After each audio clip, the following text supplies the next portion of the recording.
would be on about Facebook better 10 years. You are being hunted. You think I'm the one you are hunting. You are being hunted. You will be hunted and so exactly. And my boys will make sure they will hunt you. Freedom. Would dream me, you see me. Would Jariam is no to make us say I will appear in your face and that will be the last time you will see me and you will regret seeing me. Huh? You would go to I think what Musha me space now, Misha. And me said him sister, you know my home, now I don't know why they think I am some that be. You are joking. Space go be jashe. Is a mum trivia food my say now. Because someone who the real lion in me, may say them tiano. Me before I move freedom. Said your many more piano, me say pitbull. Pepe. You. What is my choice street? Now my street. Most ya bra mu nko so generator no so a light no current nya nko so generator yet metra hitim. Nufo. Ka kwaye na mwe me ho. Ada bi ada yi phone no mu ne yadwuma. Me tro ba sam so. We dey yen wawa ho.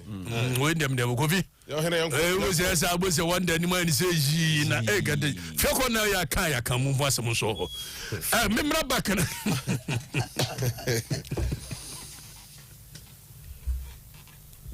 And now I will frame me trete me say okobe asem to you come after me. Let me tell you this. Me a word you that one we must establish that. But two things that will come out. In fact, one of them will come out. Either you come and you succeed. Maybe say, oh, succeed here. I'll be a martyr. People will remember me. Womwa Fibian wambe yina Okatakyie journalist and kuku drona. Me wa henti do omunka me kodi ombeka. Nipa bone for Ghana for. Me kodi ombeka. Ana wa anya lucky so awoba you die. That one is a fact. Freedom. And we don't fear. Oh, you will be anka. I'm telling you. Debbie on your piazza. Okobensam ye modi bia. Okobensam Yebeka. Kusi se bitwa. When him say Okobensam as far as presidency. More fire. As far as presidency. Omo nyina ya we. Etina sante hine ka kire mo say munnim agufado na I put my presidency on the line deben na say wo When mama mutu galamsi so. Mama mutu galamsi so namfoa. Wonu omu ye free pa.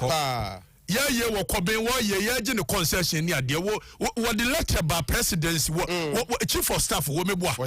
Mo fo asem nko. Freedom. Ye be dis anko no. Ye be di. Ewrenim. Suronim. Freenim. Ko. More fire. Nene mame kwa Ghana prisons na mkoye adwuma bi. Ma wo pa. Director General of Ghana Prisons, Isaac Kofi Ajiri. There were 32 questions. Mebusa wone. Yebusa mu 13 ene. Ochina me ba mebusa mu 13 ko pisa 32 ne besa. Freedom. The catch say this week is going to be 8 days. Ye de bi beka ho Monday no, Friday ye do Friday ye be trako another Monday ni. Oh, that but MPP be opposition. Take it from me. Hey, Director General of Ghana Prisons, Bema MPP opposition. China ni na wo dwane ye no me say Director General of Ghana Prisons. Any officer in charge of Nsawam prisons. Patrick Sedu. And then me bebusa mo questions. Me 32 questions. Me busa. More fire. Now to make the government unpopular. There is a planner, prisons in the Pamianu Bessa Granny. Yes. It never question. Patrick said the question baby so bet me Yano Babi Yano. Director General of Ghana Prisons, Ajiri, Kofi Ajiri, Isaac Kofi Ajiri. You baby questions. We are asking you questions. China Nina wa yira say one jiao say one ho your friends you can say one jiao. Aha. One jiao. dwane no dwane ya na ye sheda plan e se wonwane na boapayo ya je kakra na question ayebusa Director General of Ghana Prisons ne Patrick Sedu yebusa mo question freedom the Director General of Ghana Prisons ne do Brown nimro ho obi mpre ne nkan obi mpre o mo e de ambetia ha na nyansa wo sa pepepe omu tie kra Ghana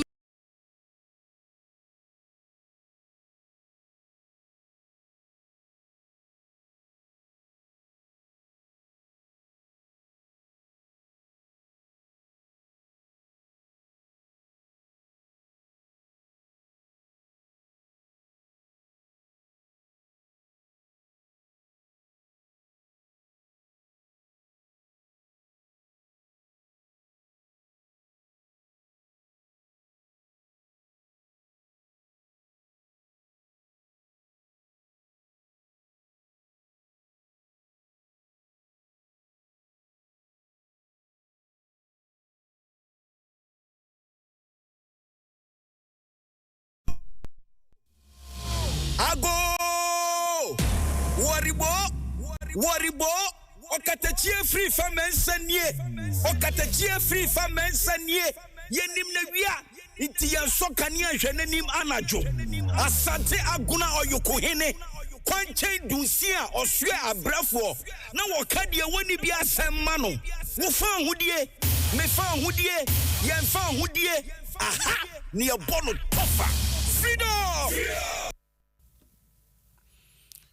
Obi ohene ye movie makantam se ese me mo bia ba de na jibia affect me wo show so de ono api bia onye de obi ape bia onye adwuma ne jigu enyina ne akofie me magimi pe wo bia bagini pe sa pepepe sesa no mpe adwuma ne pegya ya nkrofo bia ni nye ho oyi no ayi wo isese nkrofo be hwemu ayi wo madwuma no sabotie so na me be ye kan sa na tie wo musu no mo ban sa manfo wa bonte okura nim ni agigi positions ni etete office ye na me na me head of the band na homagu ya betri so wonder medals ya betra si atena ha ya adwuma ne entra hanya more fire waka am sika te chin wo kan wo na kam ko kan wo man samnem the bidda aha na obe more fire fuma semon so freedom ajari yanante yanko so January pe January na bayfo no mo mai ni si sa free me tenti business no mo ye sorry for na me ko Ghana prisons ko emadwuma yanko ohene ai aje omu di 8 days 8 days oh ai omu 8 days counting still Director General of Ghana Prisons we ka bayfo ye save you but omboa we ya sababa we are back we are back now question yebusa Director General of Ghana Prisons medical catchem say MPP mboko opposition if the nipa betete wa mo ye adwuma and it is against the interest of government but they are still there freedom Salam Mustafa ameka sam chiro when a wool lady the MPP youth mboko opposition take it from me ambako ombeko baby akika ko no mo ye de ready omo ready baby akika because o manga so mo ye serious no million man people mo di main wo ma say peme peche na di main so awonwene wo di me awonwene and the other people before no Director General of Ghana Prisons me say there is a plan nipa mienu be say Ghana free prisons freedom ehye wanjia se wanjia wo se wo dwane no yemusa Patrick Sedu a wo ye assistant director of Ghana Prisons I no cross a few weeks before and this one my mom date Patrick Sedu on the 5th few weeks before say Abranti no be dwane on the 8th no no cross omo yeso omo bribe what the be prison what the be 5,000 Ghana cedis so omo kwa mo nwane ana no kure freedom fire no cross China ni ne kaso be ma prison what the be officer be o kaso be ma ne 5,000 Ghana cedis wo ma ni mpia bonten no ne yire nkoda na freedom no kure fire but you can say the assistant director of the prisons yebusa question yebusa no kure and you see there is a report Sadia make a report nim Director General of Ghana Prisons atena report no so. Ko obutu so. Ani obutu so. Obutu so. Kukokosia. Ode ya kukosia. No daso. Onkunchire so. An wo kunchire report no so. Na question ya busa ne say China ni ya wo Ghana ye wanzion wo say wanzia no. Wo ka se wo mu obi 5,000 Ghana cedi. Enipa ne mane ne yire nkoda ana. Ba Director General of Ghana Prisons wanim. Officer in charge of prisons Patrick Sedu. Is it true say yeba beka kire wana? You busa a question. Yeba beka kire on a few weeks before that day. Freedom. You busa Patrick Sedu question. When I catch you, busa 2 questions. You busa 13. Adia che busa 13. Adia che busa 13. Edu Saturday ko beba ha busa 13. Sa pe. No question here dey make you. Patrick said medical busa say no question be report. Sa incident email na we ye there ya. Ani nyina report nim. Report no way Ghana Director General of Ghana Prisons committee now was settle ye ne report no ewo Wadaso. Be year no. Ye busa on the 5th and on the 6th of February.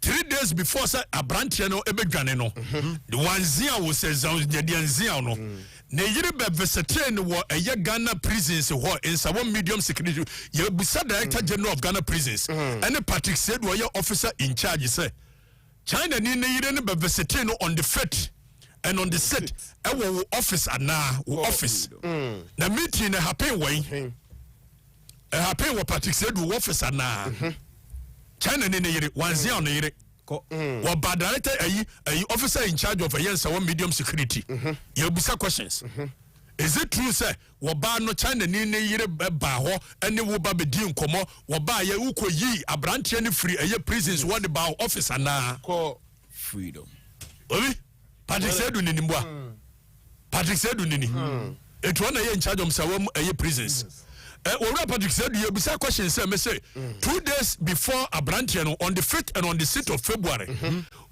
on the yire ba wo ho ebe visitor no na wo ba ye no office na wo mkoyi Abrantiano ba mo have meeting na meeting no kwana according to the laws of prisons no it is supposed to be held in a language that the officer in charge will understand. Exactly. Wo ba ye meeting wo have in Indian language was it Chinese or in English? Freedom. Director General of Ghana Prisons. More fire. We will tell the truth. Exactly. We will tell the children the truth. Exactly. On the 5th and on the 6th February, 2 days, 3 days before Sabrantin began. Patrick said to office. China ni ne yire wo mo be ye meeting wo ho. Ade no mo kan ye, enseme no mo kan ye. One more canon where they're supposed to have the meeting in the language I want to say no China and Wamuya and a woman officer Nisi Abontia now officer now we in charge and woman is Gina Bonte and I won't know Mujin Commo said to Patrick said you bisa freedom. Patrick said you bisa Oma officer ba kone na si abonte na wo ne eye oba ne ne yi ne kunu edi nkomo wanze a wo ye odwane yi we no kore and ye adwuma bi sa adwuma ni nyina mbete question ye busa nyina ne answer is there. Exactly. You know the answer. Freedom. 100%. They are aware. Prison bia ye yi wo bia free wo so wo ko hospital na wo ko court wo mu wo denim shirt wo mu de ma wo mu hye beba ye busa Director General Patrick Sedu Patrick Sedu say den na China ni den na wo ko supposed hospital wo kolimu no den na China ni na hye denim shirt no wo hye khaki and white t-shirt ye busa question Patrick Sedu ye busa question and eba no questions ne to question ne to so this me busa 13 na wo kira baji 13 me busa question ya ko mi so be ya no sa pepepe obi a free prison akọ hospital ye mani denim shirt hye enye no kore sa da na China ni de no hye khaki trousers and white t-shirt freedom say do ye busa question a true or false na mo plan se mba me na dwane nti so odwane no hye denim shirt ndi be hunso ye prisoner enti ye no gise ye mane hye kaki ne ye white t-shirt nti ye ne kwa ne aye se nya sa na ti ana sa na ti on the 8 na wo dwane wo pie no no shata de bayi Chinese no more planet de da na munim so obedwane mo sheda na mo ye so obedwane ana mo e say wo bia wo call wo ye prisoner wo da prisoner ye ne so won call hospital mo ba betwa ntro se kolebu na wo call ye no kokoye director general of Ghana prisons ye busa kolebu se wanwane wo ha wo ba ya mo de ne koi hotel no ko dwane ye hotel wo ko pa de hotel ho freedom fire them. An MPP tour. Yeah, Nyama way to make the government unpopular. And Mobakaya in 2008, the same thing, yeah. Yes, cocaine be done, contain the just so the government will look like corrupt. Exactly. And they sit down and these things are happening. Freedom. There's no opposition. Yeah, you never call. If I'm a Kahuyan, party in what did you mean? I'm going to Amsterdam. Emfa.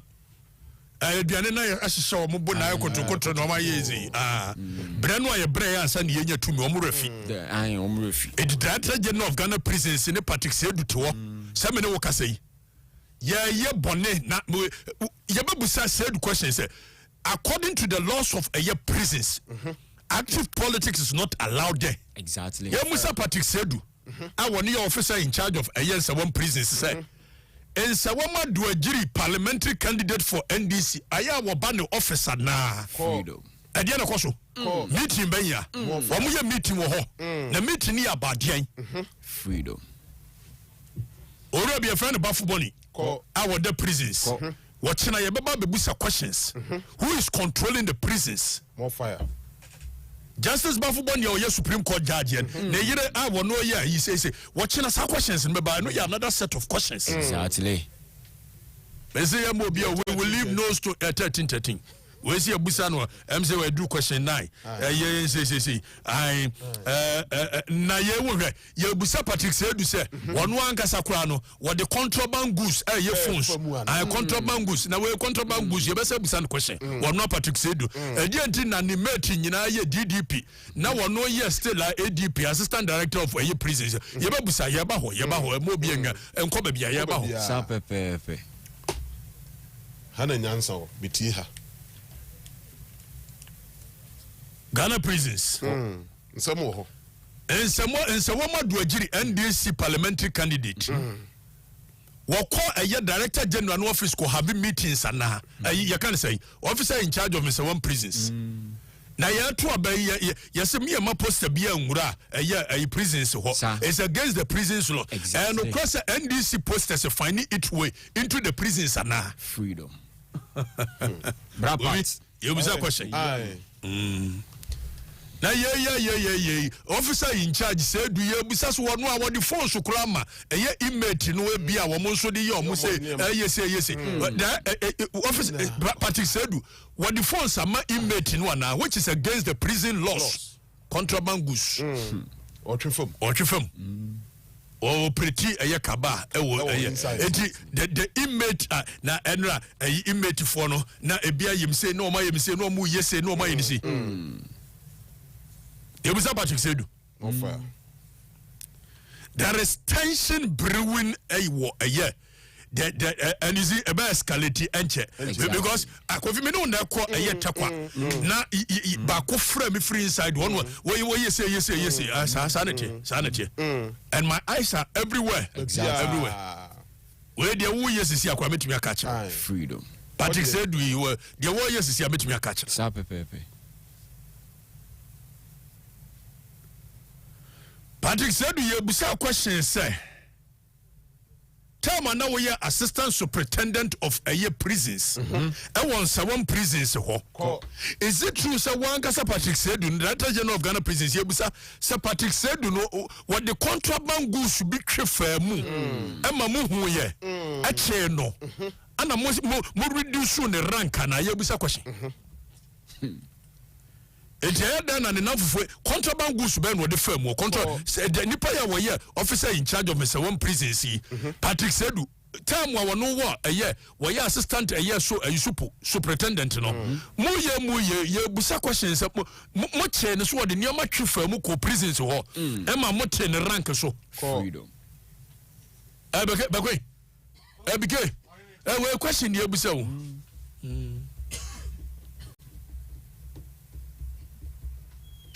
Patrick Sedu ni mate fo nyina ye DDP wono de oye ADP assistant director of prisons Ebanisen Debusa deputy director ne assistant director so no nyina ne prisons ko ni abusa sa no kure wo motre ne rank so na dia na me tre ne rank so na ni pasa ne appointed so na enkoye officer in charge na Director General of Ghana Prisons.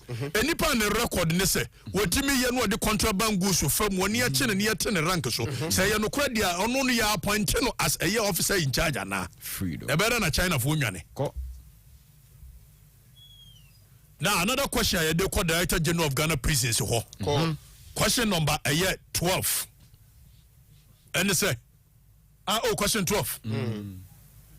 Time what David Asante sa brantie bia okobu obi fa so a bukata no da prisons ayeyi ne beto Ridge Hospital ana na yere kwosira no mo ka sa story ya na ye se adwuma no time was I issue ni see ya na Director General of Ghana Prisons e ka say officer in charge of nsawam ya interdicting wonyina nchen eno kwa David Asante wanwane o David Asante wanko ba bia wonya China ni wo Ghana ni eno kwa no sa issue ni see ya interdict officer in charge we me no ka say du ya wo acting it's a Director General say ye interdicting nipa no a wo mass Asante ni anya hwehwemu nya sa ada ne yebusa say we de oda so to say ye hwehwemu freedom Patrick Sedu I don't know that's what you he's still at post. I don't know that's what you at post. Ono no ye acting substantive kwa we interdicting so nyina nchen.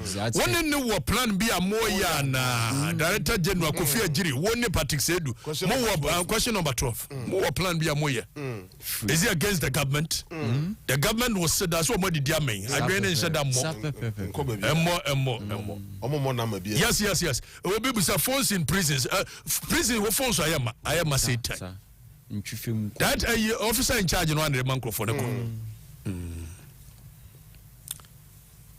now you busa question say die ntina Patrick Sedu and that's what post More fire. Kolebu amuka se kolebu na branche ni gana no kwa no it means munya no kurefo mudi mboni amudie ne se de mo hyehyɛ ne nti mu wie ye na mode kɔ ye se kolebu ye kɔ ye hwɛ ne yare na me hu ye se bi obi kura no ye ayi na no abronye ye ka se akɔ ye de bi amne no kun o dabi ayi ba kɔ ye Asante Achima Gogoni de no ye NDC ni fonka yi a wo ba MPP Kofi Osu bempa abo papa ye NDC ni ya wo ba MPP Apapon. O so say that boy make come ke ko say na nkrofo refi say no na kuna do akola anu ye fonka no ana we na ne gabi o chere da kunti we more MPP than even us fonka baby more fire fonka baby Gentia one pair IGP asem ne say even a normal suspect kwan ye do ko hospital ye de abanka bato nsa de ball bed ni exactly the Director General of Ghana Prisons say na mo hihye ho say China ni nwane a ko na mo hihye ho a no ko hospital no ada ne manfa banka ba anto ne nsa more bed nim more fire sir question yankrofo bi se okrum no no the Director General of Ghana Prisons ya aware na we ya aware dey make report na we report na we bra party Patrick Sedu bra party Patrick Sedu ne nsa wo madu agiri PC no wo mtisi NDC PC wo mtisi omukọ na kra no makra na Kofi Ajiri mufa Kofi Ajiri nto so Director General no wa hwehwe na ayi na ayi ne homa gu ni ne ye die bai homa de pa wo mpede pa mo pe ekuna battery so bibinini ahoma bibinini ahoma pa wo mo pe dodo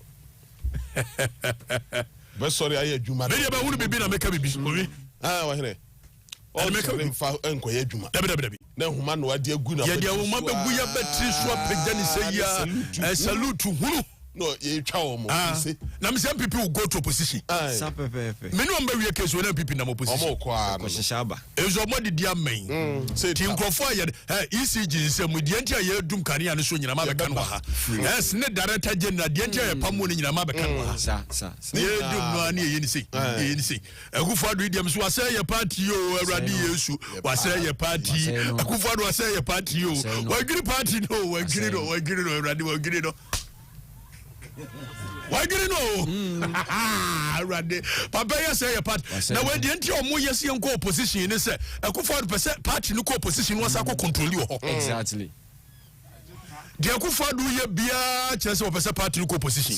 Na party no wo power want me control it. Exactly. It yes what the consider the mama control and this yes what also the call. Na one also co control it. Strategic. Or dem go opposition me catch when people dem go. Akufo-Addo dem go strategic.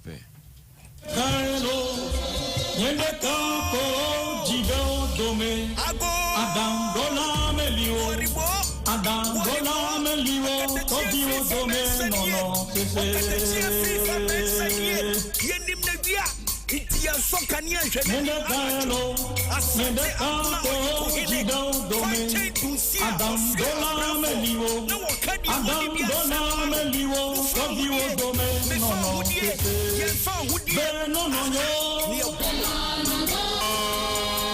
Alemania, Benananyo, Alemania, Benananyo, Alemania, Benanano Kata. Wawunu bibi a woso bra beka bibi. Ye adwuma bi without fear, without favor. Abike.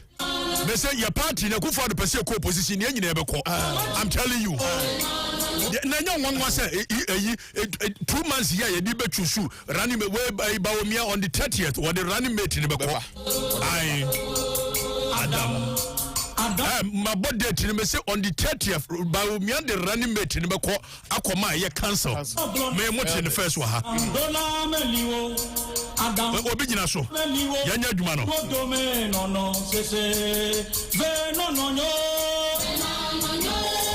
ye Okatakyie Afrifa. Yay. We are Vice Assembly Akufo-Addo Faminante. We dey say Asemudika. Asemudika.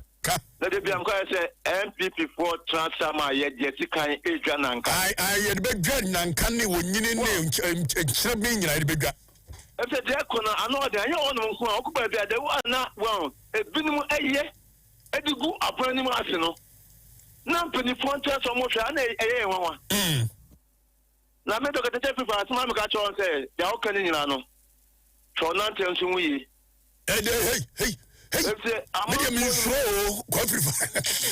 I'll tell you. Baby, o de un slow but e bia na ko pasa nso a yes no high. Aye.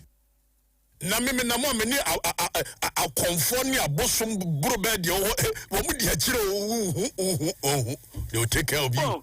Uko nyumam ni any agencies be on ma amu say abani din Wo ma sheda na ye ka na be bre so mo na for the Akufo-Addo way you can say akoya wo takwa way a wo terrorizing krofu yi okobe ni yonko pa ni Akufo-Addo ni yonko pa no ndi am na me say in 24 from Nancy form na de ekono enye me da se ye wanye Okatakyie, good morning. Good morning, Azai.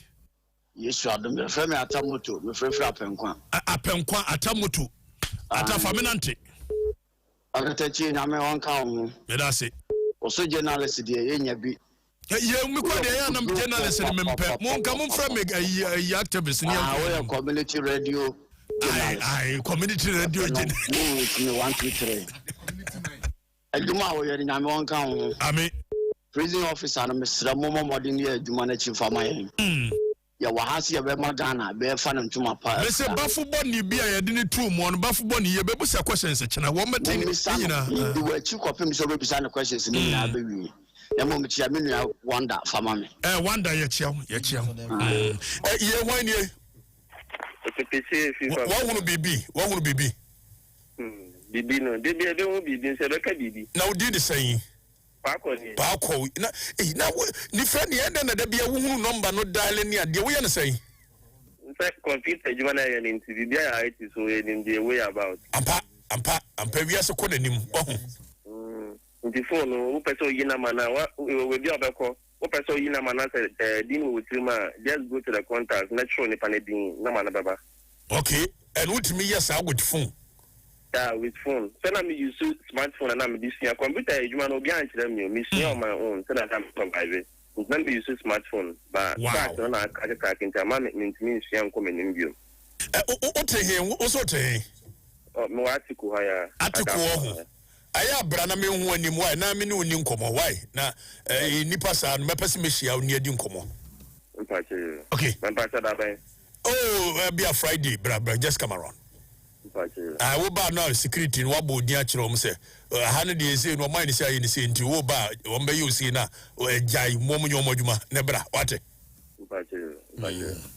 I'm Pacho, but one day can this near Conom and a Cocolebu and a police hospital. Na but will be a prison not from the hospital. It's not police hospital. Oh, now dear question, Busa, yes, my catcher say yes. Na yes, say, I'm a police for the say, the fire is not much. Oh, what here, Paco? Well, with the question number 14, Rebecca home. Question number 14, to more answer. Yes, did be a big sin, I see. Hey, my, you get pressure. Just a good gun.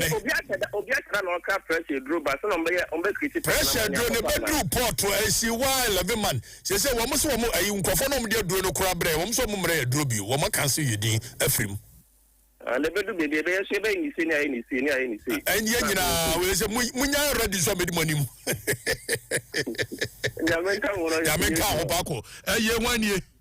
Okatakyie Nana Kwame Afrifa Mensah. Yasha my champion for senior Adams we wa. Okatakyie Nana Kwame na one ball duma Nyankopon ka ho. Me de anan opai. Ni me de Nyankopon say ma to program mu rofa. Ye me ka che on say me ma me awu. Aye ni on the 12. Okatakyie opompo e say ye no babi. Wo ma me aka baby. Say ye tia bia no. Bomodi ase me hu o aye na se. Champion Kafra. Me bo wa baso anan opai. Me tia me nua Jerry ni bepe almost board my papa na no pay me bo aba so kire say o man no dwen ho say wo ya journalist wo ya konkon sa ba bi asem wo bi apese wo ya na kohu bi asem no se bia no wo se wo kohu ba bi ase so the measure na say sa but what they say no ma hu say wo board ma man mu ye papa because Ghana has say ka journalist wo mu kan no pa ye ka wo ka hu bi no ma wo so ye ka wo mo ye serial callers wo mo kan no pa wo ka hu if so de wo kai say free mretentem nsam MPP ni andi sinyira mensam wo nsam start no kura ntina ma me pa asam me say wo number me deleting free me force no because we obi a wo no wura mfi ada me kai say first me ye tiria ana say me ye wi me wie no na me hu message na me hu no na kwa me kakra enda so na ye wu ye na je say wo kai me say chiriwia na ya ba wie nya sa na say chiriwia na ba wie abawie deda wa abawie say wa ja ka me ano na ya na me di wo ya no Okatakyie na akra no me ka che Ghana fo nyina say le usika na kra no they say dum so na aba na Okatakyie me so mo ka ho asem ye ma we kufa de person de ko opposition ti aba wo ma hyeda ye sika ye mpese ye betua nti ye se na po ye ma ye mfa no running mate nti ne ye nya no popular sa na ye no sa aya me de se wo hu se papa no wo ko opposition ba opposition na wo ko no o ma Ghana nkra ho nto mu ye dum la cha nkra ti bi na o mu hu nipa ma kakra na ye ko mu na sa de we besi aye fa na besi na me de Kwame wunya pipa bi aye ma me na me tu kwan ko blu ti da jise Kosovo champion me da se ye wan ye nana ye na ma cha bru Kwapia stadium apia ye na what is say ni wahene anya kura wo de ma me na chran for ma Adam Nana wa fa ma so me ka se wonye na no santi hini ehima no fufu toye e bob tesie ya da mi share unu no ba ko ojira na boje se obaso du di nanti bedroom mehu na oni do kuta wo ba ya na sika wo bu shira no na obi dum fo bi ma na bu shira no so Okatakyie Afrifa ni ani ono kan kure na ze gina tani edi di mi kure mu an count down o ze contract no o ya de Okatakyie Afrifa o hwe me dan hwe wo TV me mo so e na me TV ho na hwe me no so hwe ni mo e hwe me ni kwa bia hwe ni mo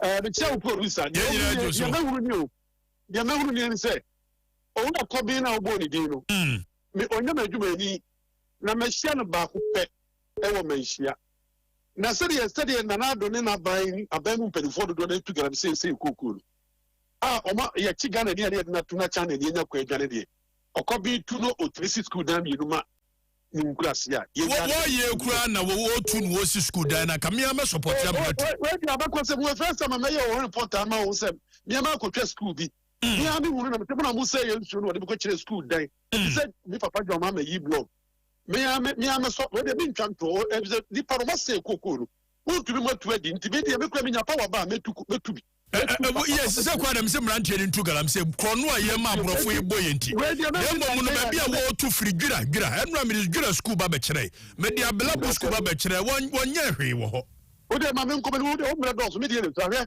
na no na do be gira kroma de president Mahama fidie buntumru amali be gira obebo se edwi no je ntrahe enba ofikesi ma menchia na edum kanea na do be je fans keka na se ye dum kanea wo menchia me na won say sante hine de sumunra ye obutu no must just obu more than 4 minutes na care fere say wani nso ade na nya boligeju sante hine fie de e na kan ya bolani na ye nyina wo kan sabotage na pon betan mo sabotage na afi ye pe yempo Okatakyie yemani video Ghana mampani be kumase a na ze ye welcome na prisre mo ye pe yempo benku ni difa nyina yempepefo edi awe ho se bo se de wo ko pe metie die so so ono so be atram ye de electricity regulate masia na pono eso no ala na we we de make can say anna wo ma kwa ma so fupani aboakwata betra ho na Okatakyie awe wo se de o tipa mu kan kura power mi judi mi am party for bi kura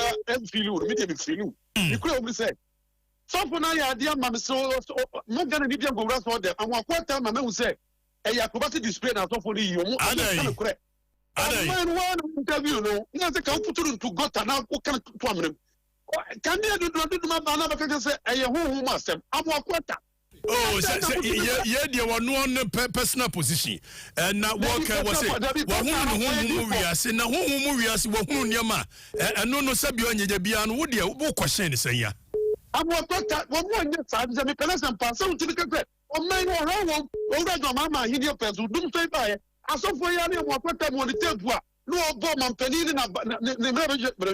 na appointment for so say obu de dudun kanea enne de ko ba de a aboakwata da ya I think was started free baby no ba baby na ye be na me so de o be wie na me so if the america to out start ya just starting ya bo so wi a o be wie no ka ta say hu wa aboakwata woni na wan ke de ye kura say ko wachi wo so say ye ti kroma kasra ya o ya sa boji akodare kasra yira be sine aboakwata mo ntimi anya nkonya ni kasra mama kwa de nyumu akwese nzu ase to chama me wata to che hwan sister wata ye ni misi amacha upi Okatakyie kwa bia musumi si an machia sorry baby abo na wo de ho ahomete do kwa bia wati we akwa se woni ayikotre bini bo se tutum na white tat hwan ni Okatakyie Afrifa Mensah ikoti se obi anim yey Okatakyie na wote sa no pe me ho ye na wo so wo de sei na mi adom no mo mpa ebo Okatakyie tiase ma menkia woduma ye foni wata frija we ayo Okatakyie Kentinka Motors ma menkia aboto kan chairman ana mebra obin Accra Kingsley Hotel manager ma menkia papa uti papa ana me ofa nyako ono so Accra ha ya mekia papa ne yere me pa chawo are na uti me ma pia stadium fa me pesa me credit na Okatakyie o me no kase wo hwe baby a wo gina sese a wo kase yi other two phones nipa bi gina so ye jai we sanity so no ye de na ye hwam na anu so no ye doko yo mate Okatakyie ni breaking the 18 there upo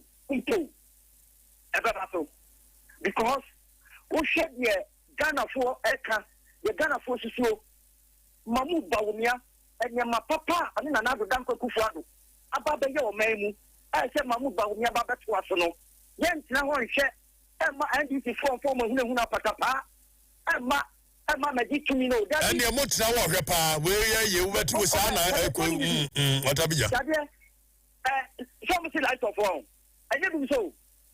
And you do me see. Oh, hey, what have you? What have you? Hey, Munyasa concert, no, yeah, party, Dundia by sea and the DBC. The DB the money be a mount for the sumo. Mofa dum son tonche. Mofa dum sesi. Mount for the sumo do dum DBC.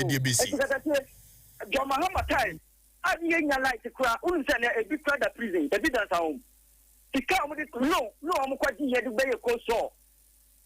At the pound for headresses. That's almost book at the same. I'm wearing and a bidder prison. And so now we look at Okatakyie. And when we take the light in the question, me bonus so, Gana bonus so, and this is for creating the cat.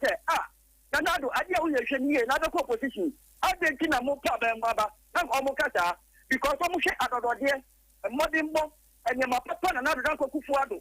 I'm Baba and Bawumia, I'm about mother saying, okay, Merasi, what a free Jadiana, you want ye.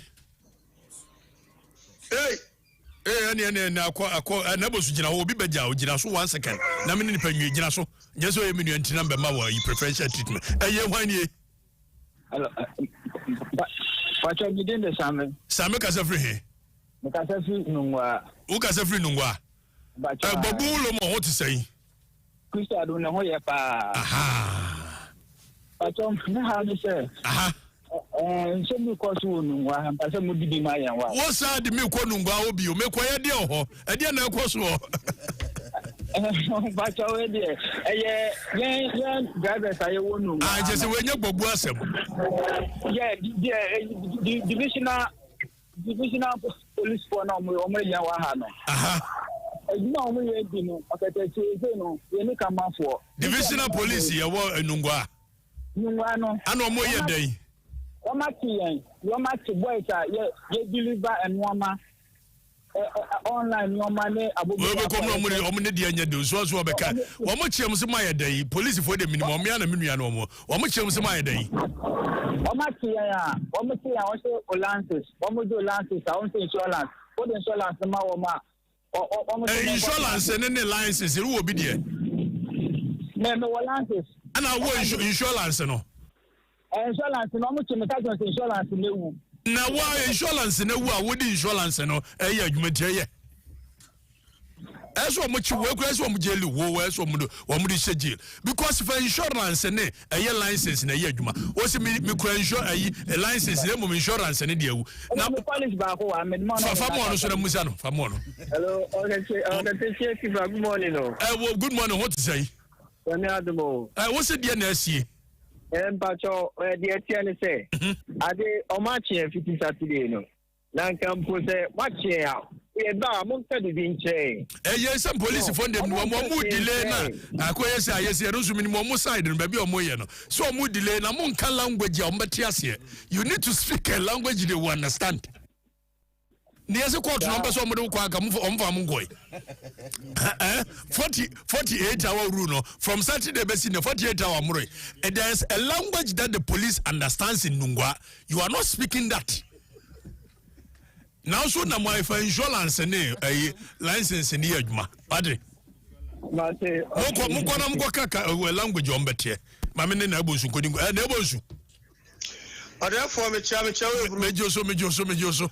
Na ba cha mo want to say me ho ye na bosu na so what say ye benes anyame what ma bedru ni oni jan madaruma ye so sikabia tiasa santama tiasi de gana ma tiasi de ori shaba ne bo so tiasi de so tiasi ka che bi ni abekwen so no atatumatuma what is me da so butu tabuo mo na so what tabuo me what tabuo na me so do for sika na potu na ba ka che so ni sika what is sad but kalu we say we say me ko zimampale what le show every tamale udu sika we ensade me shada mo kra de breme me tua sa da me bibia ena no kra me ko to ba ko komo oboabena de odini be se me se me twa na boani me se kwasi ada kwasi de boani ma ne wo bomodia me ni wa bibia se san ya ba boani mu ate da se buru e ka che me ni ajali na some no catch us Jelly some channel possible on the Jelly. Whatever queen. Only say magic. I was magic in our so Mumpo, Majabo so. Or therefore, no can say me say a minister. Ignorance Buffalo. Nima me him Okokura until 25th and 27th year, you know. For when you young back up for Wachi. Now, Reverend Osei also a Western Housing Chief Director of Asante Usuta. Chief Robot Prime Ministry, Senior Parliament Minister, Samuel Kunim Bibi. Meka Doctor Gofri Mununkumuba, Mahmoud Baumia. Oka Sebeko position. But also to me a reshuffle. I did Akufa so man kwa man in your reshuffle. And Nana man kwai. Me say I Director General na no was it no. Baumia boy pa no ne jipa bibi ti na Akufa do share the yin wo Baumia ho hindi no yin no. Anya sani ade ne anya say ya to president to mo. I anya mu to mo pagud. Opposition that was you benyako. Mr. Dr. Pass on for the Nancy war. Now I did you ha. So what one to me as a crow down by night. So one to me a million bano in Nabica. And to say I'm sure you are young castle become for a young word rule. Master, sign you see the boss 1 pound in 3 or 1 pound in 3 or me look at say Kumasi like red to Ben Prancer. At what in Session Saba. Me too, you cry, I say. On to one penny, whatever, Dr. Kwai. Let's share no Busumi do okay on finance and now politics. Busumi setting up a good father said you on 2 million and dear so Makwama. Oh, no, okay, Nanette, president, what you just have Nana and come out. Doctor Benny see a name now over 200 Juma Paso until Missano on doctor opportunity. Now, 1 million and on the Yakubu show. That was me. I see a babu in him. Year 1 year, where my last scholar. You there be had the intimate could be. I mean, when you announce what say. Boko. Na me to catch me throw lines mapping me agina so be nyamia we kura wo kase obi nso gina 2 lines so ho a ka be se ka to mo yo Okatakyie Afrifa me ba oba so na de aka me pese me ka kire MPP amanyu queen say ade a ye dinim de ye ne yemfa mpa ebonye ade ye dinim de ye dum so atoye lack of mismanagement. What you have here? Any sikasem, and here was up abandon into ye. About way to hotel so, or my penny Mahamat Yakonyeso, ya bomb Mahamat Mahama Kofa Mary by. And the Yemi say, a dear man, and another don't go for the buy, what you about the count, and the one was I married about such a unity. And to hear about way, and why at him for. Oma penny Mahamat is near to full and the 16 cities was in Pabonini. Fuwa kwaya kwa 100 Ghana cedis so in papa. Pina and tina now about my with modern for share for ton fertilizer do dan kwaku for ni MPP amanyi kwi. Ya be sabe to musubium. And they do so na to ye. Hwe na wunye ye womi and na woto ayento. Kufiri a wunye sika no wotua and na kuafu su fertilizer. And then me pese Ghana for nyina ya sori waka 2024 ya nkwato abani ya mpam na na kufu ni MPP amanyi kwi no. Ni emfa o mapani dada Yura John Dramani Mahama ne Honorable Adams Abdusalam any Yura Godi Adams Sokwa incoming MP and friends Honorable Jechikwesi every say yenya majority of parliament Ghana be kra be Ghana ni enim 26 nyenye ni ewuno and it's here was Santimum. Regional Minister for Yasu 5 major projects are MPP among you. I want to be anka. Then you were so what you want to be anka. Among you, I was there 2 hours so. Okay, I claim the guy come up high.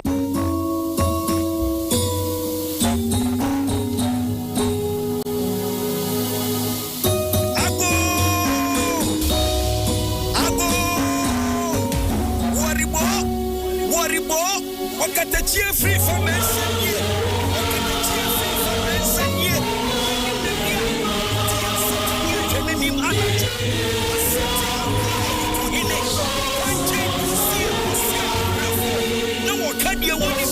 Mensah.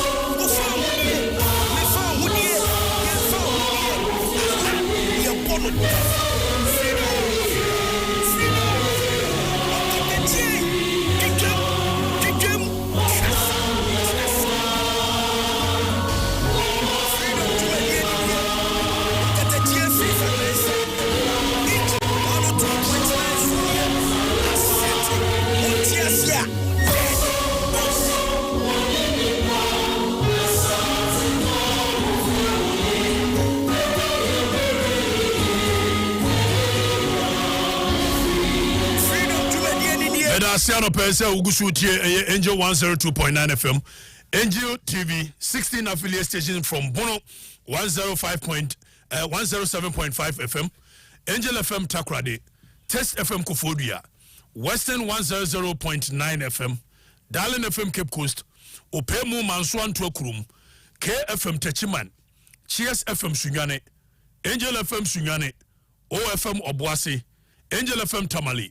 Voice Aguna Kwanta, Republic Nkoko, Fresh FM Kede, Obo FM Asankregwa, Rejoice Mem, Rabi One TV, Owas FM, Hamas Radio Goso, Adia FM Doma Hinkru. All of this, we cut across. I've told you not to sound boastful. This is undoubtedly the most powerful morning show platform in Ghana currently. About 3 stations want to come on. 3 stations is somebody joining. Sir. I'm not joining it. Mofomra. Sir, are you some northeast and northwest for no so. Say me no cry. Na wobia mumu bia kwan no join.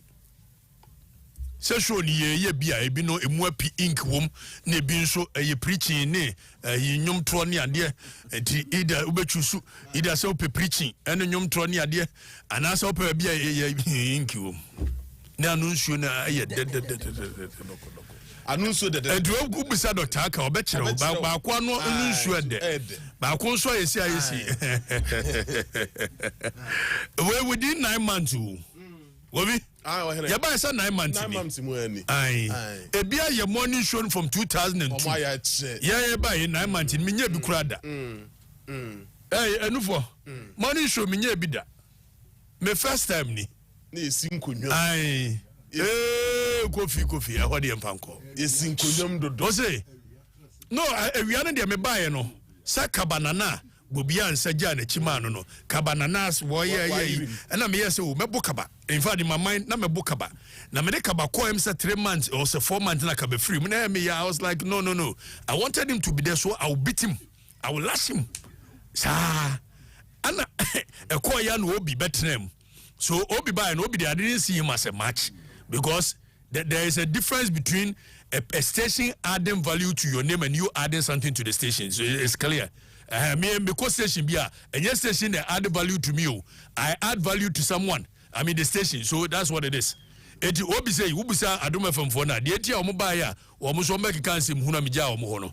Now they wanted me to come and whip the morning show. Now easy. Eti me free afternoon. Me call XYZ on Saturday morning. Wamu news fan. I went. I beat them. I was lashing them, slapping them left, right, center. Now me free. I know say one deep. And see about hey, I no pay Kovi. You come to them pain.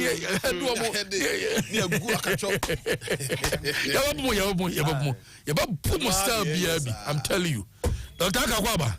Nana Major Namadawas. Now what's saying? Yahu papa. Heartbeat dia semwa and also the and Abaka Benina Odo Breda.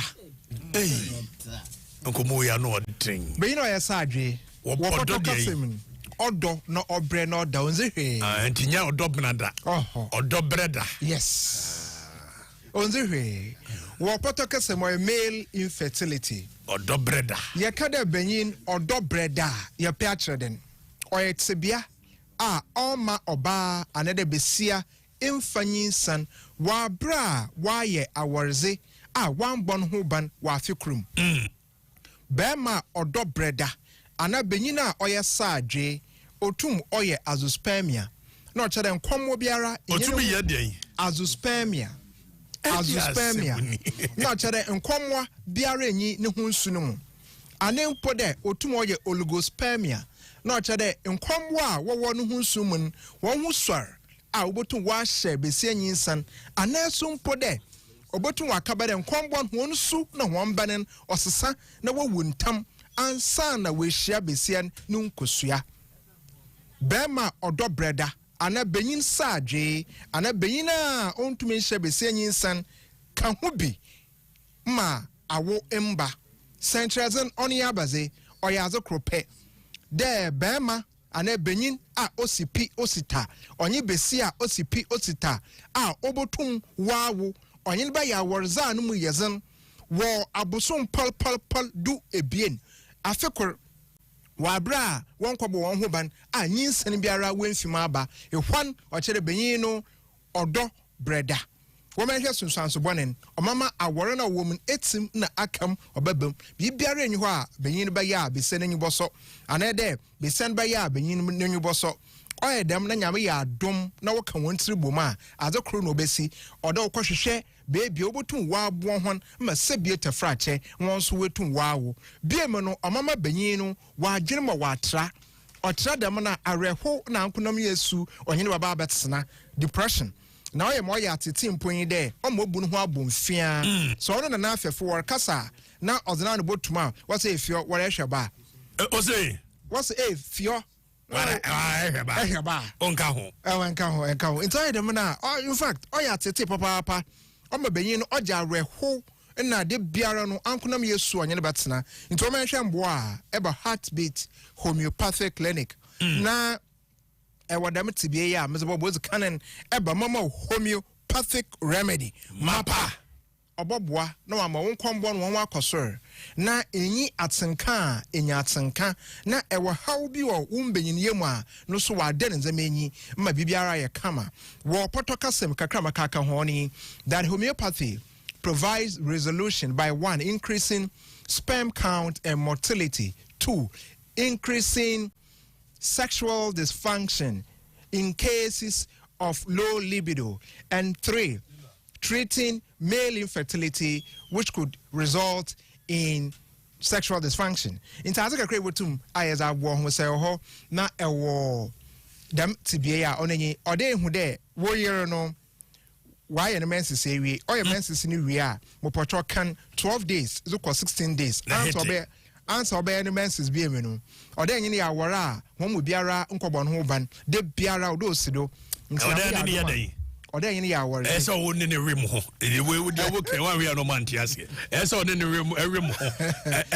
bia won ho ban 12 days ko 16 days wa bra ho mu biara nkobon ho ban iri a mesre men no mansa men num wi men num shisha men num ganja iri a men ho Colombian powder anopia hana pomzin cheche be say isn't the doctor aka ehuma ebohum won kran mo la pass nyameche traffic light abrosan kesi bi so friend Kata hostel nature school bi ho we friend Crown Prince Academy minister wo ekoboa some time from nature nyametumo Gabe Junction ekosuya no mosuya ne teaching hospital ne nhwe ni musakenge penkwase ekokepko samobro ne bi wo friend menya menwu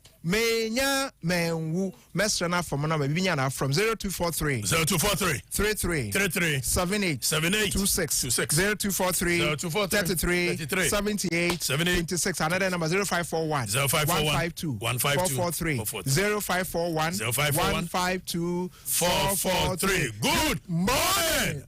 Thank you. Ya numbia na si ya num. Coconut na anusio de no busino mango no George mo fa bimra. Oba mo fa di mo ho. Obia na ne de asisise mu ntia. Yeah, but your Nobus range of drinks is sweet. That's what I'm saying. Oh, hey. Share. Nobus range of drinks. The what na packaging. Packaging na kono. Yeah, kono. What actually in premier new. Yeah, na dia no premier ni pa. Modi. Mungo tubi nkoton wadi yo party yo funeral so. Munya ba ko ya ye. Gugu mungo tubi ni bo so fofofo. Kwa benya point 1 ho na na yetunu wo. Na 0533 733 028 0533 733 028 0244 470 742 Novus Mompebi can promise and no wa ware misro pebi na ye ne esa ba nne de no yenom Novus no ware nam DCS na wo ware na so be wo badia ene na yes man baby pull ups na no make am for ma yes ma'am no eno na make am for ma yes man baby pull ups na ma akola no moton rashes ma ye na ya de sheni se pieto pull ups it's your friend baby pull ups wo de shen se draws very light yes ma'am baby pull ups munya dai pa ho ahodo no to munya ne bo nso ofo yes ma'am Yes, ma'am. Affordable luxury. We no na kono said the packaging ni tia ni ade. Munyi yes ma'am ni ba komra na mfanchere ma'am. Yes ma'am baby pull-ups.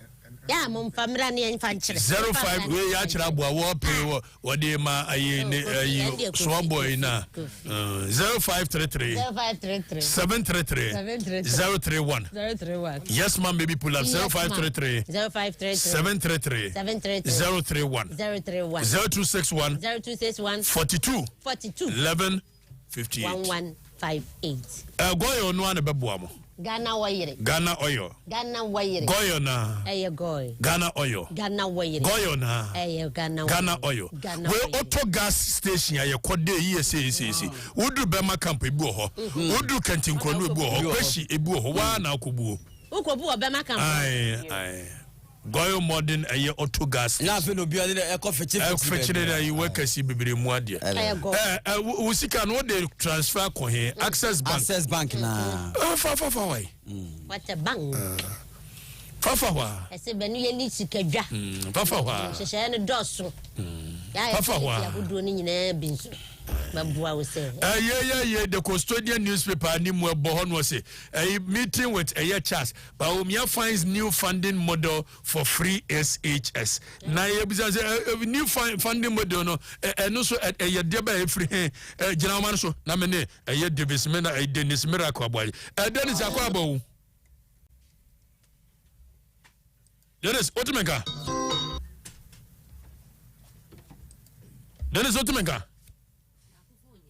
Bakufonye de bakufonye. Dennis Otumenka. Sisa dia na no wa kasa. Sisa no nyasa nso awro ade na hye no. Na botira wo nwro de yi. Okra to da wo ho ahomeche. To da be koin no so na yi o se ya na de yi. Ano mo de na kura ta mo ba ya kire. Emfa. Na because phone no ane de yi. We ni line na so sisa no. Fa de fufuro sisa no. Wa be dia ko nwe bo so toto papa so se ya. Sisa no. Assemble nya botre producer. Producer toto papa. Also the one eba. Aya. Ako ni wa. Ako gan. It mean you den. Dennis Otumenka. Era no, macho metonga. Aha. Na ye mo se free SHS na ya de bayi. Oh, no, and Nanasa and flag bearer of the New Patriotic Party, Vice President of the Republic of Ghana. On a conference of heads and assisted schools, TAS, Ekushia Edwin Drain, yeah, senior high school home some. Now, why would you say? And then, free senior high school, no. The level of impact in ya, Ghana ha, and they acquire first one. It be acquired Ghana, and Ranty and Mabano. Who being ya say, ye bubble home by near making sure that Bibia ain't trying policy na Quemuna and country policy inside. Not about me also, one of the commitments. Why am I Ghana for you and say free senior high school be or no not buying mono. It is here to stay. On funding some cancer policy no. We making sure say free senior high school policy no will be protected. But would you to say a son say at the end of be free and then no will be to me binti at the and so be briaba the case say Nkolana eba school no adoso. Nti ama school infrastructure school adan dormitories, dining halls near there no. Ama school infrastructure no. Pressa kakra baso. Nti ebe hu be hia say ebe pe kwan bi so a continuously no.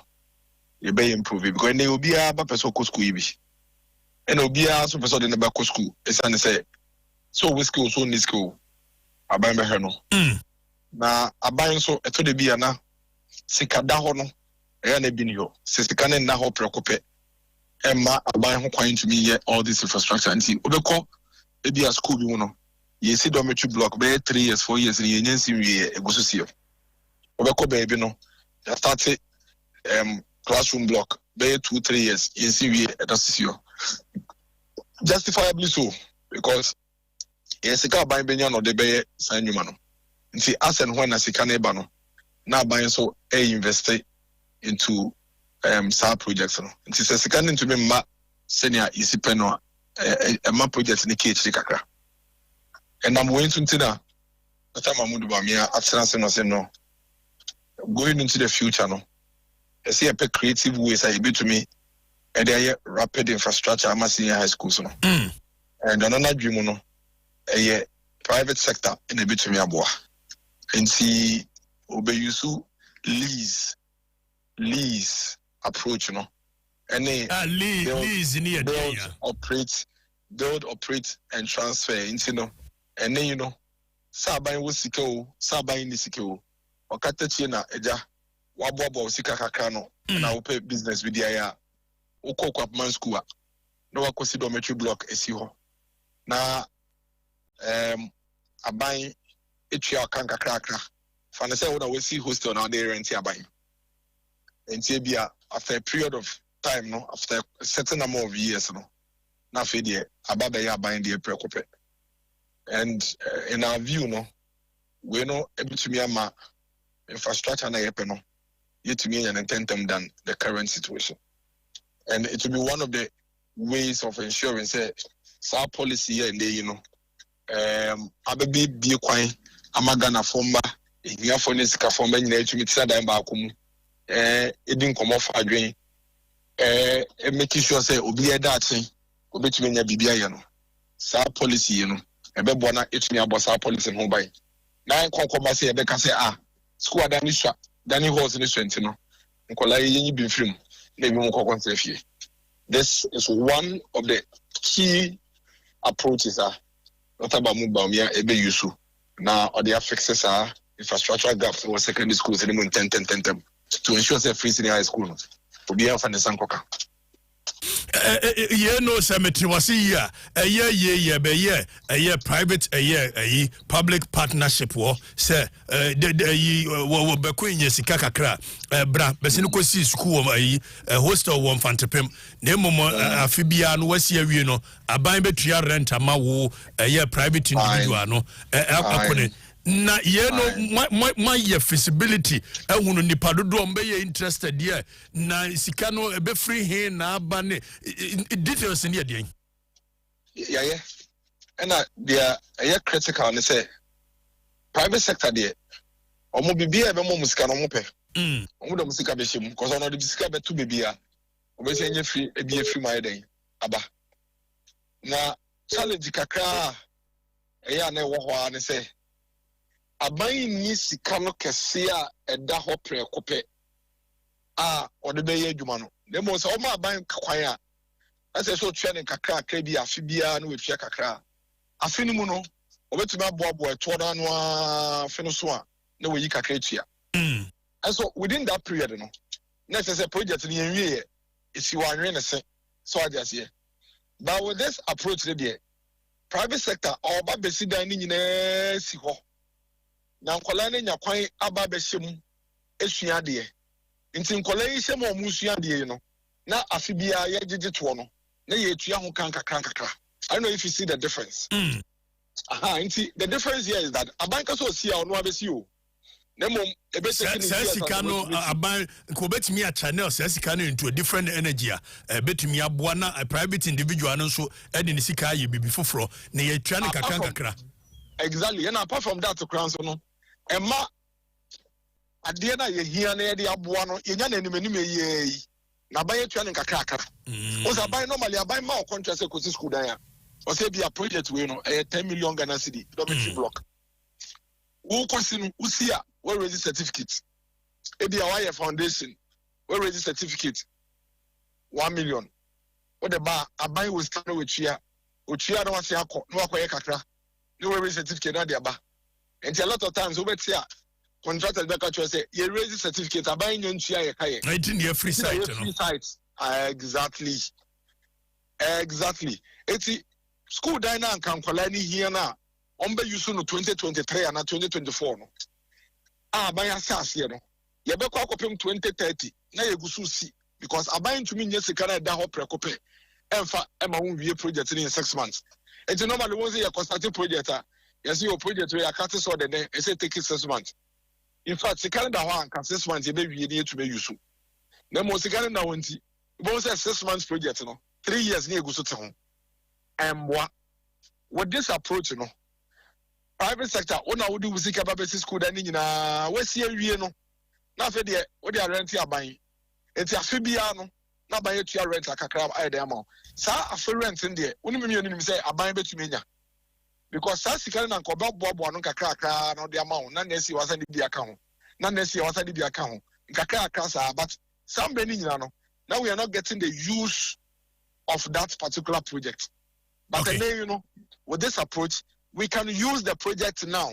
whilst we pay for it in kakra. Is there a way to free the burden on a government expenditure? Channel into the free SHS proper. Not necessarily. That's what I've explained to you. Say it is not as if South Carolina crowd a hot preoccupy. South Carolina. South Carolina hot preoccupy. Sabai was South Carolina. Anka or the bay idea no crowd preoccupy. Anyhow. Ntino ena ma school there esi enya no 2024 December na nkola yusu no e be take 3 years as esi wie because the whole of 2024 no sika aban benya dey school there no 500,000 next year no was the 500,000 2 years later was the 500,000 it's ye be kosa ni endu be bia okay but then you know who be sit dan ni nyina esi ho nkola ni hyem it is how 500,000 afeso na buy the amount. The next year, 500,000 not the amount. It's 10 years, but within that 10 years, no child is being left behind because there are no classrooms. Within that 10 years, children are in the classrooms studying, whilst government pays for it in kakra. That is the difference. That is sa idea we yano. Catch Dr. Babad Bomia say Kumasi Accra Main Road, Accra Cape Coast. Accra flow, see a bed dualizing one for our principle ya. No man as a phone uncle Pesica may you fallings. No more for toes and tea. What? Actually, it's part of a plans no. A kahunda name okay. Say, private sector. Massive involvement of private sector in some of these infrastructural developments, no. I'm proud to say it's to me, yes, it's to me this one. It's time. Yatanodo. All over the world.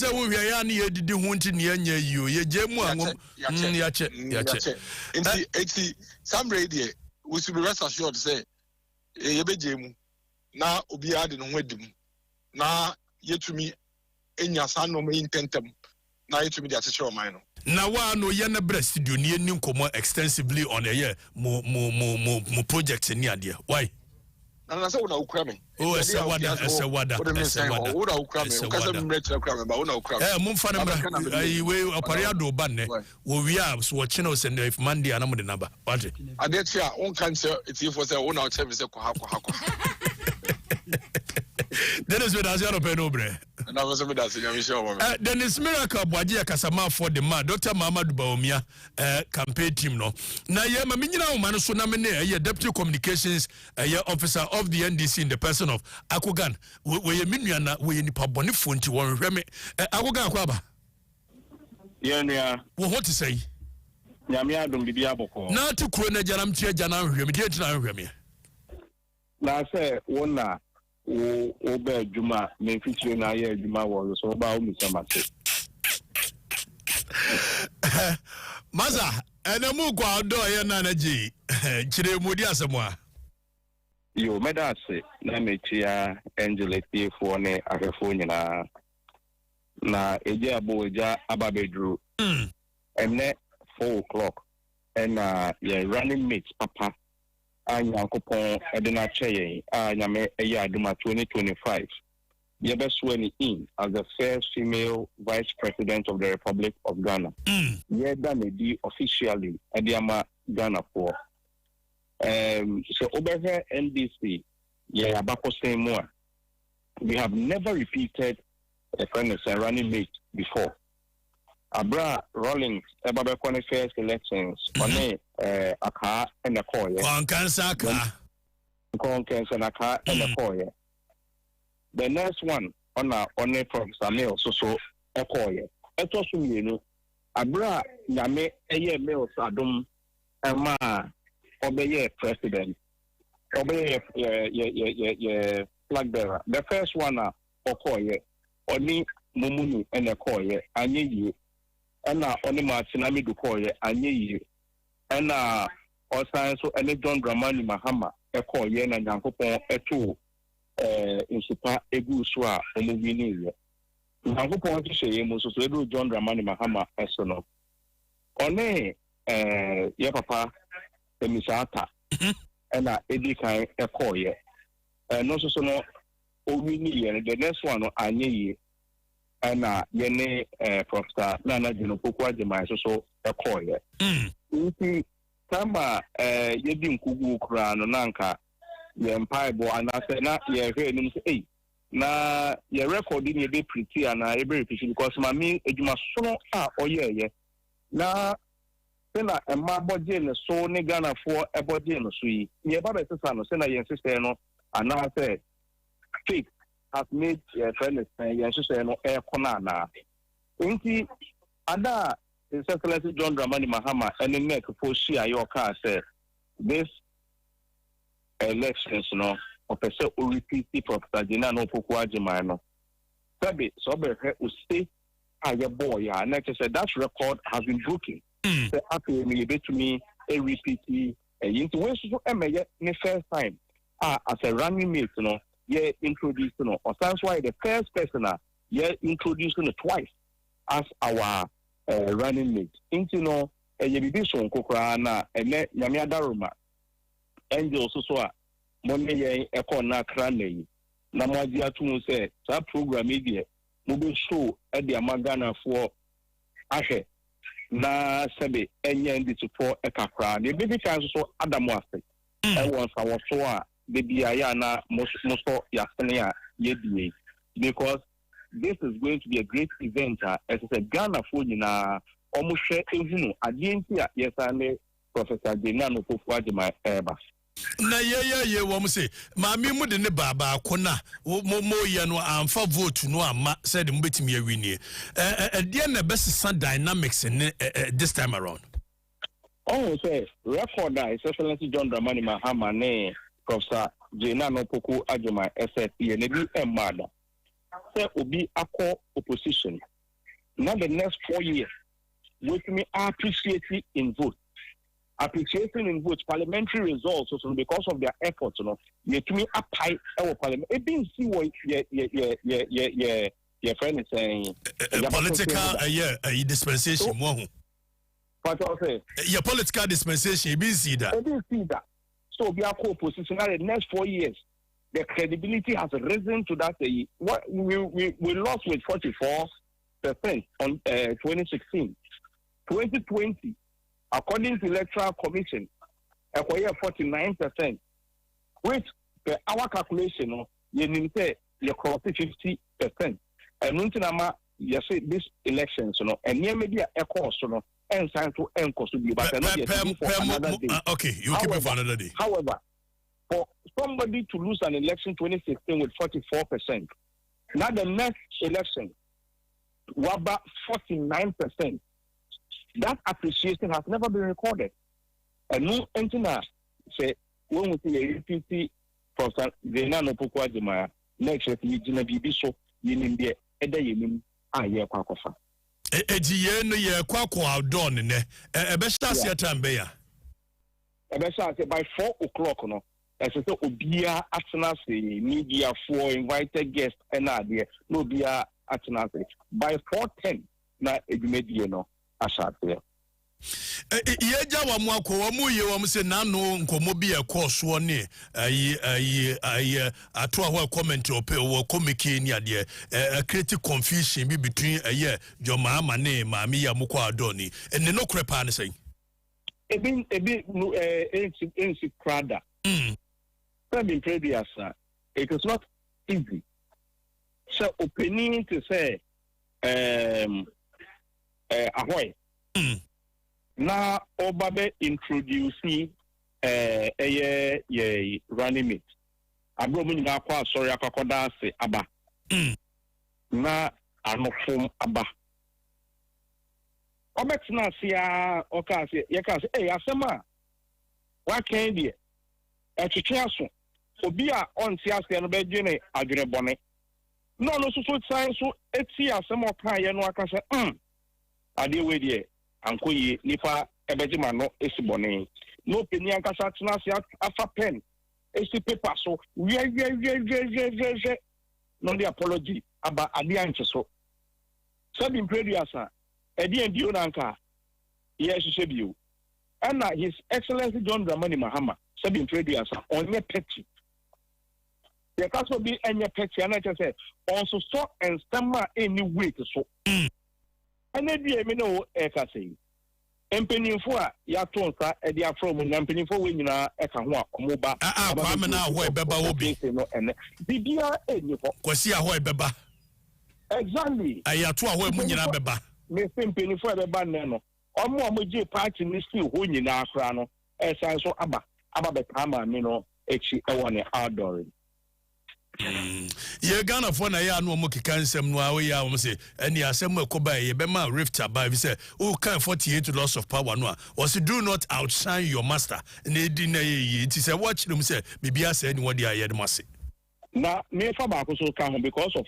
say oka 48 loss of power no yes do not outshine your master abra sa dana so no abra ye mo me professor jena no poku adima so efa microphone no nefema okaye no express order his excellency John Dramani Mahama access na ono pro eka ka ho se nebra ketwa asema okaye de atwetwe aso enu nti osan so be kiremu ewo ho emo no kra gina enu so esan so srete ma ye fire dwene enkobone so because so the modo a odedo no me odo a odedo his excellency John Dramani Mahama beautifully done.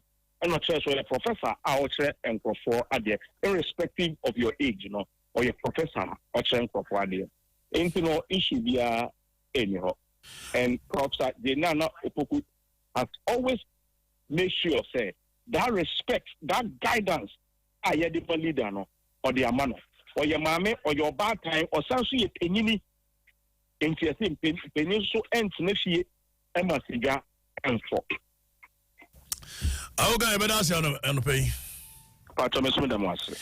Agoga ye deputy air communications officer of the NDC. Oyo. Oh. Mabea mo no kude.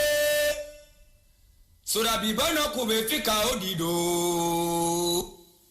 Amono kwae. Okatakyie Afrifa Mensah. Sura bibano kwae.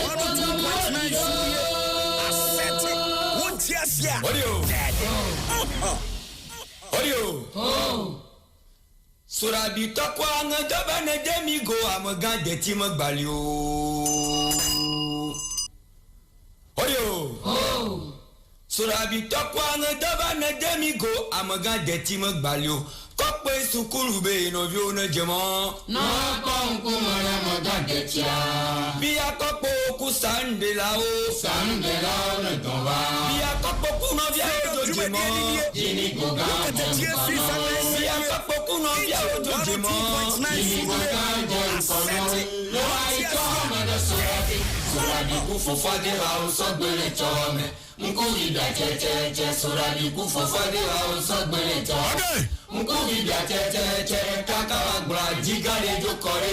Kopo ku no via o soji udo. Surabi va jego adara me ome. Seka kwa soji uma.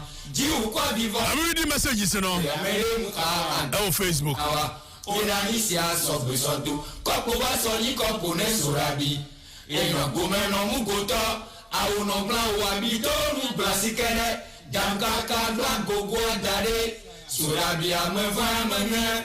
Ele nya pro eke ona bara. Osotu glareji. Ore kukwa letane. Na me kwa me no na gomene ote uya so ido gomene. Waso domeno amana me o. O so me do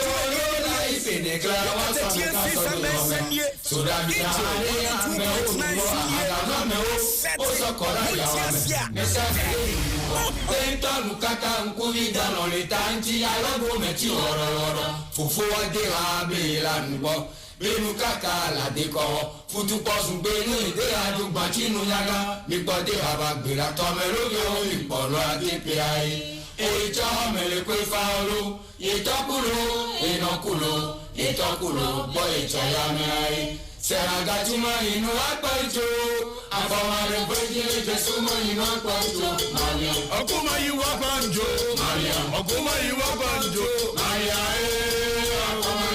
afamare bojile jesu mo inu apajo maria okuma yi wa banjo maria okuma yi wa banjo maria afamare bojile jesu mo inu apajo maria okuma yi wa banjo maria okuma yi wa banjo maria. Back into the studios with me. Yacha is in the house. Next time, play Nzema song from Fritz Blay. Play Nzema song, mommy. Aye. So be a penny there. Be a penny there. Yacha. Yeah. Yeah. Especially here for. Oh, say you put up your woman didn't say. Desielo. Desielo ni here. Woman at the mommy, del cielo. No mouse space. Oh, it's beautiful. Shadia, not to the Biana, I'm rough. You are room. There be parani going. Oh, we don't be master, mamma, say, I know any idea. Adai, no one could be so question way. And what's that? Do near dear Mr. Do near dear way. Send the area put here. Some, my son say. Yeah, nice, and my son, bonnet. To one, I'm Robert, was it the music and the background alone tells it all. Pia, Robert, my salary, Daniel, thank you. I think at some point, go for besides some question, they must be giving some answer. Nipen ran what he had was say, Okoje, a year, a space. I said, I'm busy. I'm not anyone in a call. That's yellow, no, Mabina. Open defense in them. I'm a braco. Am I asking to say? Ade. Also, new crew, I am for Beko. Oh, Nana. That was some fun. Nana, and wow,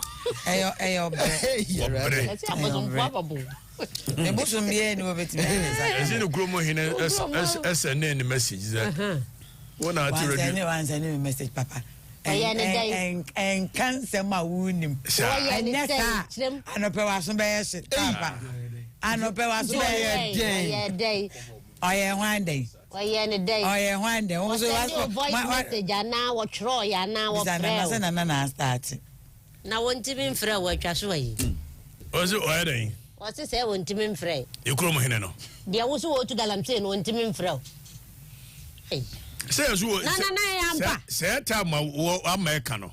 Nay, in an na o shaman mu ayeso wo kire kuntu ha ya mom fa Picasso no mfa ha yeso opie bai no mze adwo onko ba ayi amabra ko no a what wayo sunshira ato pa chese satan no shaman ni mu to go na galamsia and yes na na satan no bola course a wo hye ne chen an wo gino no na kire bi ha muntu nko ana said ya hale ya retie do se udru ha se wo mo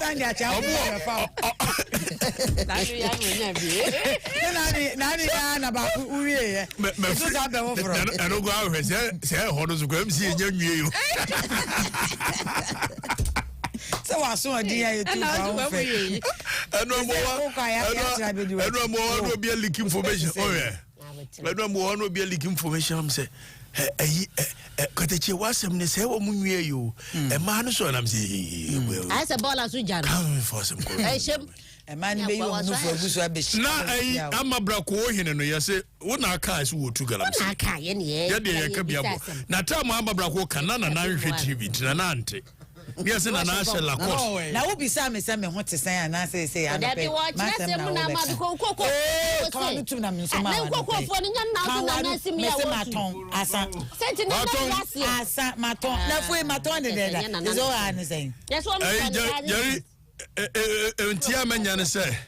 a prison warder, no. The officer in charge of Mr. Prison said, no. Say, as who acquire prison warder was a taquam potemo baby na, and this is some dear Bunukon. We almost a gun of what was a bar. This is a Mubunukon and can wake for a Fanajuma warrior. I Fanajuma Hopa. Tino Bama, a young crop for Gary.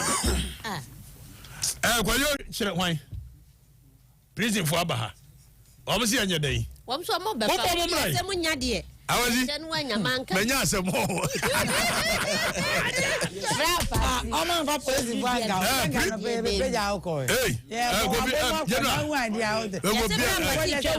There's a prison for them. Prison for them.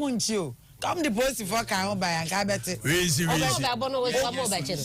solution a year community way information center.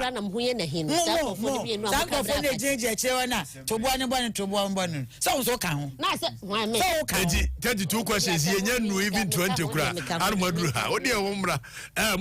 Not just a gate. When they get one hour, Girano.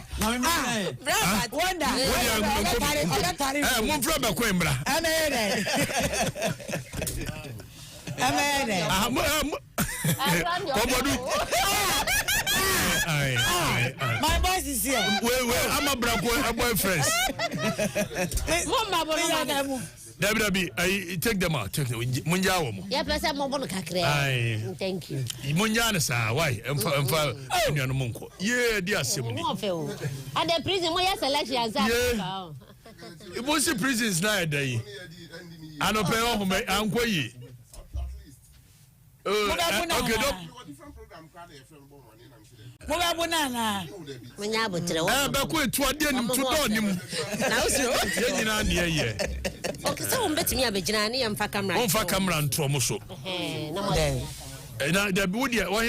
and I'll pay you 13 questions out of 32. Now the question I've been mature. You busa questions. See you my questions near busa. And I answer, oh, I'm not in me home for voting. You know, I don't pay. Where the uncle aircraft, you don't come on Betty. And Yanko break him round near New Como.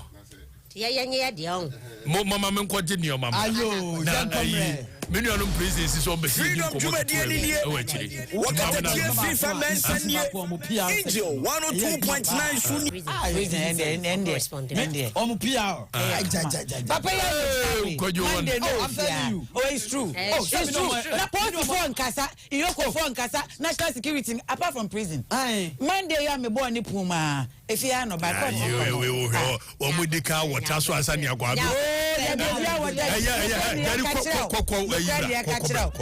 Cobra.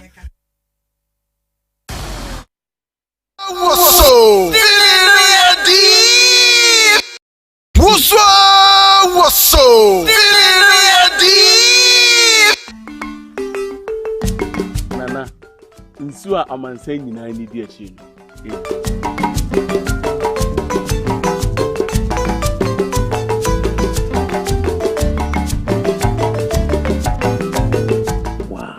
Nsu na mu oda aboadwo wo mu sei.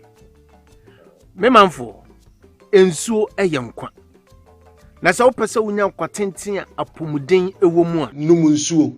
And this natural mineral water num nsu pa. This MTM. Pepsodent is aware that globally 1 in 2 children suffer from cavities. That's why by giving her Pepsodent, you're not only protecting her teeth, but also helping her grow up and thrive at every stage of her life with a healthy and confident smile, so she can succeed and achieve all of her dreams. Because every smile matters.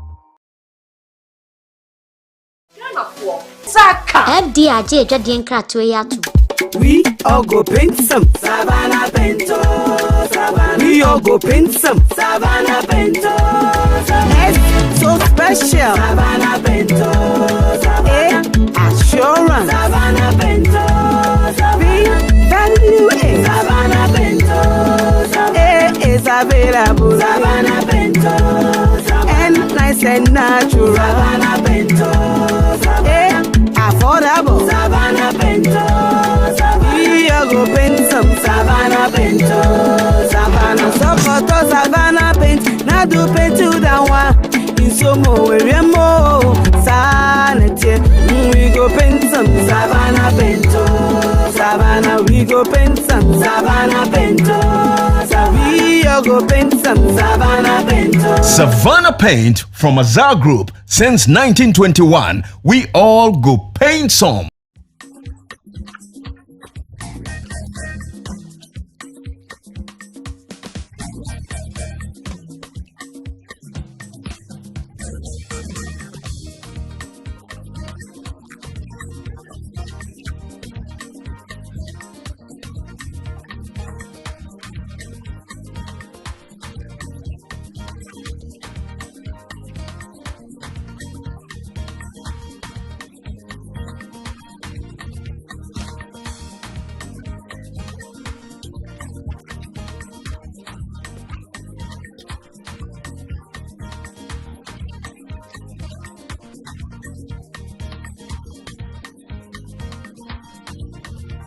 Sebo ko school wouldn't. No one pass was in one time.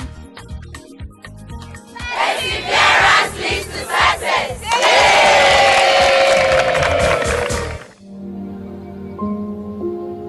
Emri bi atwam apomuden ho nsem agi ensem ho emma osuru yedin emma sase ediawere ho enti onyankopon nam da esumu eda enua eni habama ebeji adasama enkwa ekire adujamfi okumanini barima enu akire no adujamfi esa kotra kwayem ededuanan agwamfa nsuo ankana no menu mienu apomuden panti wenti enigisem onyankopon de yare nyina so tumi ahye Dr. Tamda Sonsa gise di wawuo anase yesie no nkoa ene wontimi na yare sabia hode wasiesie ho kama faka krabi baji wa yare sa ewo kumase abuakwa agogo frayen 0244 774282 oyalfo bia kaise udimafo medimafo heba clinic Dr.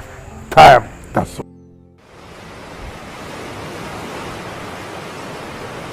I say, I'm so excited. What son? I am outdooring my brand new canoe. Massa, pause. Move. Per the new arrangement, you can't add a new canoe to the system. But why? I have invested money. Yeah, but look at the scene now. If everybody should add a new canoe now, where will we get to fish? My brother, listen. What they are saying is that we all must pause on new canoes for now. And I believe that can even contribute to bring back most of the fish we have lost. Yes, and you know all existing canoes are being registered and embossed. And the owners are getting our identification cards. True, with the card, you can buy your premixed fuel for your registered canoes without wahala. Fish business. We do it well, we do it for ourselves. My fellow fishers, let's pause. From now to the next 3 years, we cannot add any new canoes to our existing fleet so that the pressure on our sea will reduce and help it regain some of the lost fish stock. For any further information on this moratorium, contact the Fisheries Commission for help. This message is by the Ministry of Fisheries and Aquaculture Development and Fisheries Commission from the American people through USAID Ghana. This is a call to you. The dreamers. The ones that see no boundaries. Dreamers take a chance. The explorers that chart their own path. Unlock the vibes, connect the energy. The ones that dare to challenge the status quo. Get connected, feel the When others try to think outside the box, you wonder, what box? catch the wave, enjoy the ride. To the architects of their journeys. Every connection is an opportunity to explore every experience. This is your call to adventure. Your journey begins here. Be bold, be daring, be free. Connecting passions, connecting dreams, connecting ambitions. Telecel, connecting energies. Ewa braba kwanto yi mu sasem to na woni de obeka bia ma wo ya na eto sen esan so obi anya kama fonti ya ro ne ka wa e de afa na battery enu nti ne ya hyehye dwumadi esonko kra ya to ne din ka bi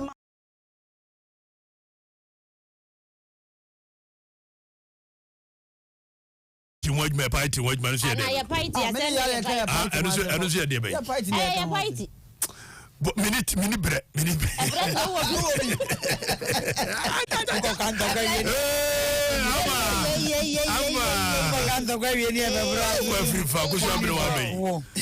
baba me show so dan da kamwa wotimi dan was ade asem ni akola yi. Na me ana me wo bre yi. Boy you atlo mo se me na me wo. Baba ni na baba de no feel me o. Wo be feel una de. Me din se monene nkofo kan bo se oti odin no hwe me. Na me nyine ni matiase. Yes, no so nyate sami a woso ano. Yeah. Famina ntententem ye ne prisons you know madi nkomo ye wi a ye beto ankomo no so. And ye nwi. No, mo fo mo sanke kan ke to e. Ma no pe ma me nkwa ayi. On say no be free.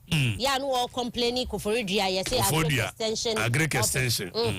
Ti mo fa nto so ne ehunu se de structure na no wo ka ho asem no. Etie nkofo okeka se enya yi bia I bafo mo fa enuadan no nto so ma me kama na ye hu agric extension officer ye ka ewo koforidua na asem no se de ho nsem etie agric extension office akwa me nkroma si ye no eni we ye koforidua agric extension office ni aye extension ampa so no so extend ya ba the way na branch ne complain say bebu okumlipa no say bebu edie mu mo fra project system so onkonko bubum frio extension office ni o my extension o my we die yem fa chese renovation nya hwi o we ka old building betim dia ye bibi pa one by Ghana I ba ko kambrofo say ni ya twan so obi bewu obi ba ko kambrofo ba ko kan apajesi we kokodu ko bubu firi ho bubu nso akoye renovation we na we renovation wo ma there be we pillars ne strong very strong pillars because you see se Ghana ka so ye renovation you mama said it Zigan be communicate ebesi dan be 55 and ransom from a jump and through the boy Ghana has a so no turn of paper from a jump and through the boy Ghana oh we see animu heya billboard bibu na hu enu anyame nko an kama me bi ni we ka billboard ayi chairman etie we me no ka say the chairman of the group chairman now my hear more billboards in town grofo ka hear more we must see mu yes town atete anti munye na billboard so billboard enra a boy ye wo ye nimu heye eni na arahosam ne seka kese na esi akire no se na obitim Wanyankopon kwa na ye na domani area hafo ya de pa hwa na mrante no rashe ye billboard bom ho modern epegya ya o mu save maame no ewo mu ti enra oprayo we man ho mere so no yes oprayo because this one will come right on you anyaka we no eno no dase the billboard no ehya eno na se enti no enra nyame nko a there is a young guy and is he sabe eniama we don't take it serious o eti car we no ana no be shame yeah enra no but who is supposed to maintain the billboard eno ne de yenye bigan me no omo we negligence they must sue yes the same thing and be see wo court anymore me kwa no pa na buda kwan mu a block kwan no e we negligence na mo hwe baba kwan mo nko hwe company sa billboard ye na dia anya dia by inspection anya na dia no boso no dia wodi be si ho a won ne manage mo nko hwe ne mame na assembly GDP omo so yefo advertising company woman na billboard yom dia from mama ombedi sa komo we compensation bi e waso omode ba bi e waso omode ba ne ba je ne de ka ase no nso nyi omode bi ko ma sese no DDP no hwehwe omame ya hom tesempa ati dia me sori so no ene wote kokko so e so pani dware wi a watwa ebeni so amaye enne eye okudu kese ewo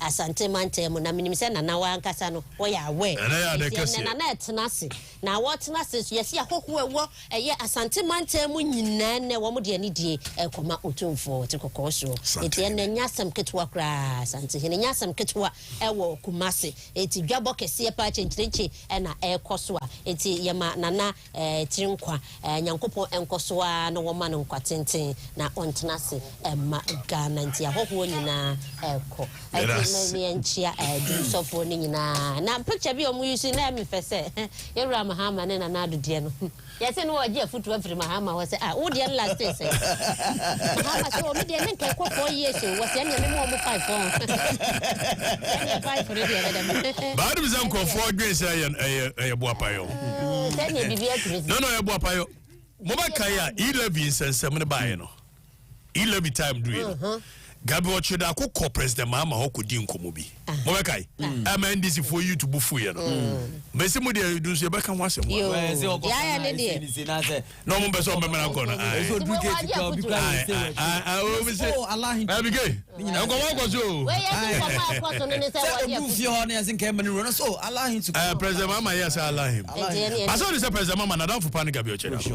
Mame nko Kennedy wa na meme na Kennedy ase Kennedy o ma ye ne ma ye be siesie fie me fie di mu nti air condition TV fridges fan apresi for dem nko to ho mo de ya na dodo na asware na ache mamma chi am ya no pe misrem dodo na asware na ache mo nko to papa wo Kennedy ho fan ni nyina e bi ho Kumasi ya Family Plaza dining hall na afi weja ye old barrier 0244 385 128 Kennedy St Andrews was senior high school papa admission no course form 1 form 2 obegina tetere ma wobofra na asabi wusi ni tire no bibia anya yi no ayayi enti misroko ne ya ma oba no enwoma suyamu atrekodum wo mo ene wo mo enti bepacho asinfo su na do wani ebekire mu na wakwa gentiti papa ho omato apete bebia enti bebia wo bia betimi afre St Andrew Senior High School 0244 696911 Adams Property mayensa ase wo Shy Hill so manya Suchari Junction Chopoli do wane mia bebre to pasa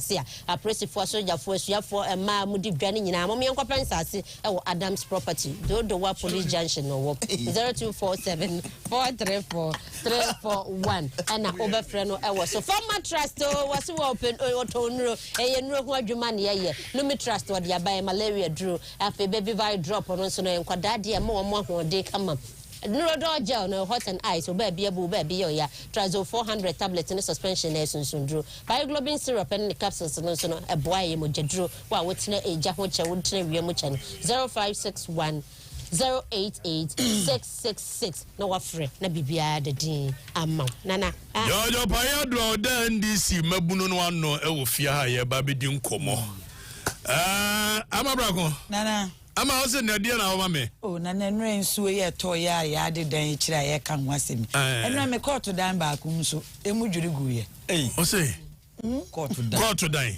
baby e kwaje justice na here justice silly so ayo parado your lawyer oh ye cancer Leonard cancer oh ye senior Leonard cancer dan ni o court ni here justice me court dan ba ko enra from fire ni wisim etuturo na baby ade ni dwiri gu wa de aye baby dwiri gu ye nso no awona me kwa me tight na ba o echire ho etinkanra na me na ya adum na jaji no live pa dia kaisa mo be se maka je so o ka ukuro mo hina asem so tu galam se anje di obekuni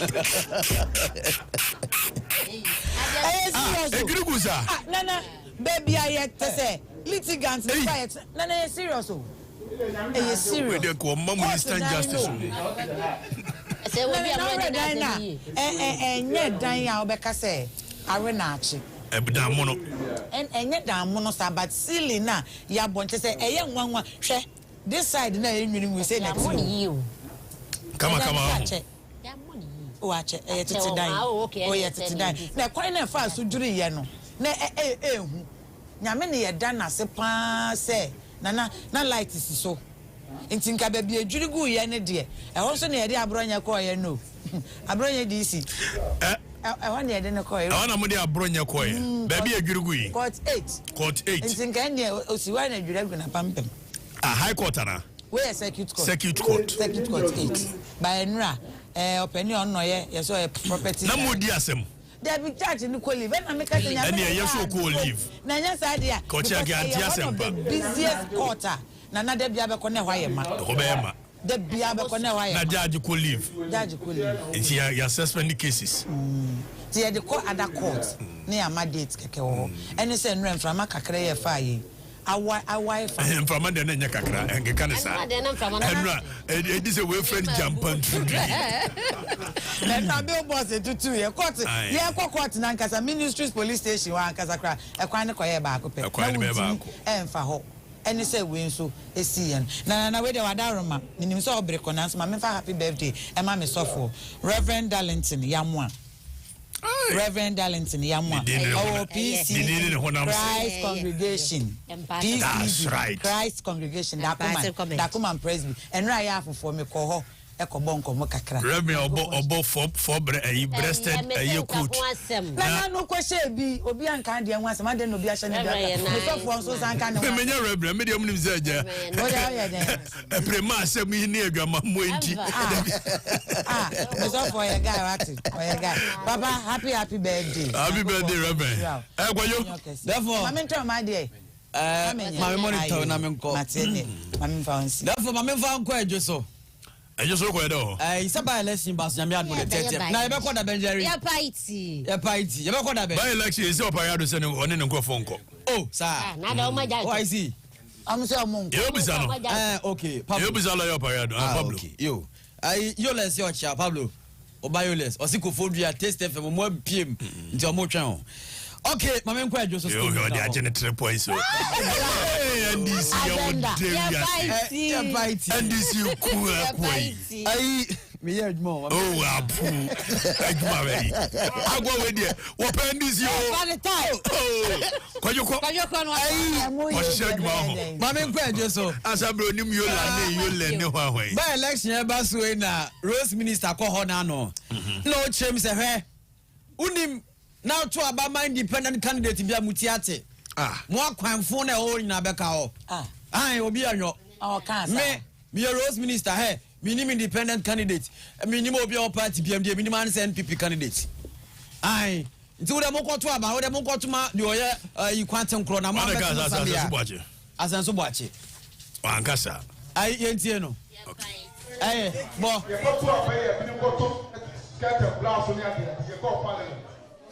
I said, yeah, it will be decided. The same as our parliament. You could have 2 minutes or so, as a parliament, not a money to try uncle. And I'm a Samo. Mummy and share a Jokuma Baye.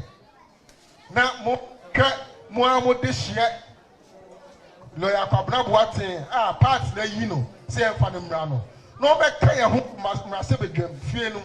Now, my support for a buying any one day and your human. So, yes, I know be a 1 year about Parliament. I buy BPR, person, you're not gonna mention, no, or bet you try them. And I buy so, and I war power, the wooden who about MP. They say, I can say, I buy not this one, what they need the power. Was all to man, Obacophobia, 1 year by Nipa. No, why not? Or Pano, may be an independent candidate, and also be another party candidate, and as another party MP. Now, parliamentary, but you have an officer of a lobby for Rosa Bremo. What to me? Ain't happening. Then I mean, Chadi, MPP, just so, or maybe a brand beer. The woman, no. Bronte as yes, so. What be here? No. We're homegrown, one amount Matitino. Now, we will be swap, no, or bread was it. And you are here, so we know Pia, who brown was here, who was the cassette saying, who would him the other day, want to be well grown down. Because you are here, who come a beer for Juma, and their home brassier. Yeah, the chopper and the cost of you. And yes, you to trust them. And you know, Quabra Boating, where you will be your brand was. Now, our Timmer, any bad dog, and then a comaso. eti wo yo bia min ka bi mini time bi nti wada roma Abigail say osrewa na sorry Israel king of Jews nakwa Israel king of Jews nakwa naze nakwa wochena one nana ya obonsu omo say wochena nyame yadma do me kwa benya atomic runabout hwa dwumade kese a wo mudi no we Passover enti nakwa ene sorry mari nyina say obi a meboa Israel king of Jews and our mo friend therefore I mean fancy here. Yeah, Israel king of Jews free na ne mamen kokuma se. Na oba pani Mary dia. I friend akosuabo. Akosuabo 1 week in eba so ye wochena. Ade beba. Udru Melcom Junction wa wotania. Plot 16. Ade beba Pentecost Church wona 7D honwa no. Hona oba pani Mary dia. One only 1 week no ebe koso. For quick one, angelonline.com.gh. Angelonline.com.gh. Register enwa. Enti okwa morning show all stories in nyina. Stories bia be ko bia. Ye jojo parado be kan nyina be ko. Nyina gu ho. Enti obetimi atie ho so live bia. Ame ko nam ne ababa ne ho ya mehi yi nadom. E die to go e de bi kan yo. Nadom akwaba. What is say? Me adom twede me yedem pa na so what. Me ho ye. Ma me aduro na me fa nyam ho ye na me no jojo parado nkodi nkomo. Okay, me da say ebusan for me ncha kese efi Nadom Herbal Center every obibia o hwe yen anase otie yen enano pay. Nadom Herbal Center yen na you produce nafa cold capsules, nafa X-Vein capsules, nafa X-Vein syrup, Nadom garlic bitters, nafa cold bitters, nafa man capsules, nafa lady clean, nafa lady care and afenso nafa malamix. Ebusan for ndro no bebre na medical aboboso menya botre na minche mu na menche mu bia ene ne ye mesha ase free nafa lady clean no 100% natural feminine hygiene wash mechra yankasa ye havan ene yendubra na Nadom Herbal Center ekokwa ye bibrem kwa ye bretso mu akwotete ndua havan ene ndua hini ye de afan fidiem ahohoro ho aye no krojen ye de gutom kama ene ye de asawa ahye ho se ma monje da mo fansisi ahemfie ho ento ye oba na no pe wo hwe me anase wutie me na infections aja ahemfie ho no mo aboso ahemfie ho no mo ekekaw me patro what treat for so many years and kwa but modern sa won sabe kan nafa lady clean be boa e yisa ha nyina e de fi ho no e de mawo enti se bi o sa hemfie ho na keka wo se enso na begu ho wonya discharge me kire inso bi egu inso na egu no e de nkabone e nanam eni no aye brown as a creamy color bi me do ment na ho na enye nhwe han wotan na ye nhwe han a e do ha bebre e beba enti no pe but modern se won sabe kan nafa lady clean be boa e sisi ahemfie ho no mo amo ho no aye wese kama ebia no pay awo anasa brabo mu semte no ahemfie honum ebia kwa komato yam na ma wonsa enka nafa lady clean be bo esisi ho oba anyo oba wa dress shepe na ma bonte na ahemfie honum enkoyi oba anyo oba we siesie no hu na mani na ahemfie honum so ate ayekrojen kama empempie no eya na meka se bibi ehya ase se edan ne ho adi ewa ahemfie ho a kai na hye no so se ewo mojanim to so otu ase enti nkabone abetena ahemfie honum a ekekawo enso abegu honum no me patro ewo mojanim enti so utu ase obitu ase a eno a ene nafa X-Vein mixture ene ne capsules nafa X-Vein mixture ene ne capsules obenom na de omoja ni ntinim de nenam nipadwa nim ni na eba besene akọ eno no eye nafa X-Vein mixture ene ne capsules ene for mano na afenso de nafa lady clean no ene de o de atato ebete ne te e de amam me patwa wo person nim twetwe nkomo bi kire wa adwen so person o ka kire me a me number no eye 053 1156556 053 1156556 na nim say nafa X-Vein mixture na ne capsules no so embema betumi anom amano ayeye me patro dwonso ntente mu dwonso na emu achemie no dwonso na be memu ehyehew o dwonso na dwonso no ayetum me patro bo modern say won sabe ka nafa X-Vein mixture na ne capsules anope aye ka say be mebi wono ma box akoro ntumi enhye bi because o hye wie no okoduru fe numra kwan obefa so obeyi no na dwendwen be hu na chenchene atare ne be mana no eyo how pa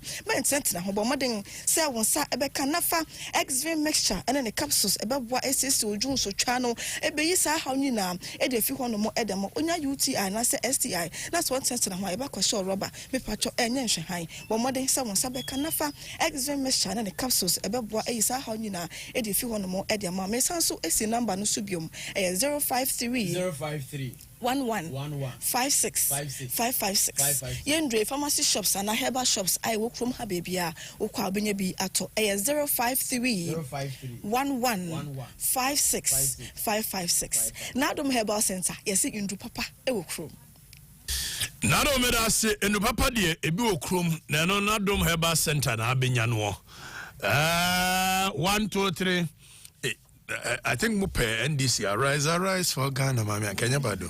And I must move here. Sao Monium de Pau George Opariado, a lawyer, need one on the G, a NDC youth, and him. Aquaboy.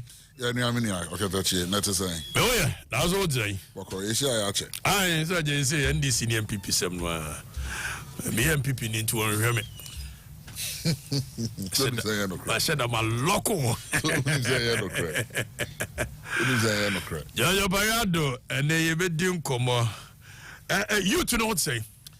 Yamiado, the decay, my main fakwenya is na min chieti for it here. Na main fa mo studio yin so na main fa wish your former chief of staff. Yenra Julius Deborah, and then the birthday inti main fakwenya is na main man happy birthday.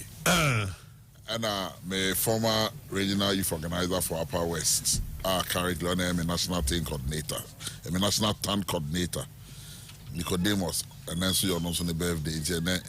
Nipa me know where this almost some mommy, Yenra Julius, and Nico, and we need your mouth intino. Me, we have more time like a caramel for more afishapa. I am bomb pie and I am string a minshra and more. Chief Julius, Utiebia, happy birthday. Okay, Jesus, happy birthday. Okay, the papa for yeah, and then Julius Deborah birthday. Yeah, Pemenuma Samati. Chief Julius, happy birthday to you. You're saying I mean Shiramau. Many no dia na kwaye oba ne be ma o maware no majaye ye bebre pemuno aware bibia besaye kama bibia obi. So I wish you well and I pray for God's guidance for you in whatever you endeavor to do. Henry Tasante what chire ho abna kunadu St. George's International wonye na benkuma no eyoni aba wonyo no numnensa wonye abena kuradu asa numnensa wonye so far the ahokeka NDC youth no more they call in the run up to the election. I'm the because politics and the manual a dummy and yes static dynamic. And into 2 election cycles. But your microphone can come up. 2 election cycles be no ma eyepe. Elections be near ma ekomu. Into what you do as a leader and say steady trend no. Now why you analysis no who kwanya obefa so akọ. 1992 now social media anyhow. In this all organizing mebuna you needed to reach out to them in a more manual form. 2020, social media about very prominent.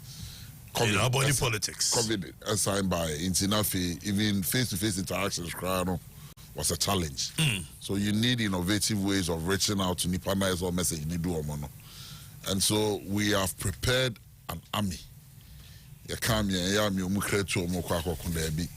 But an army of young volunteers reaching out to everybody. I will say a message nidu. And we are not just doing normal door-to-door mobilization.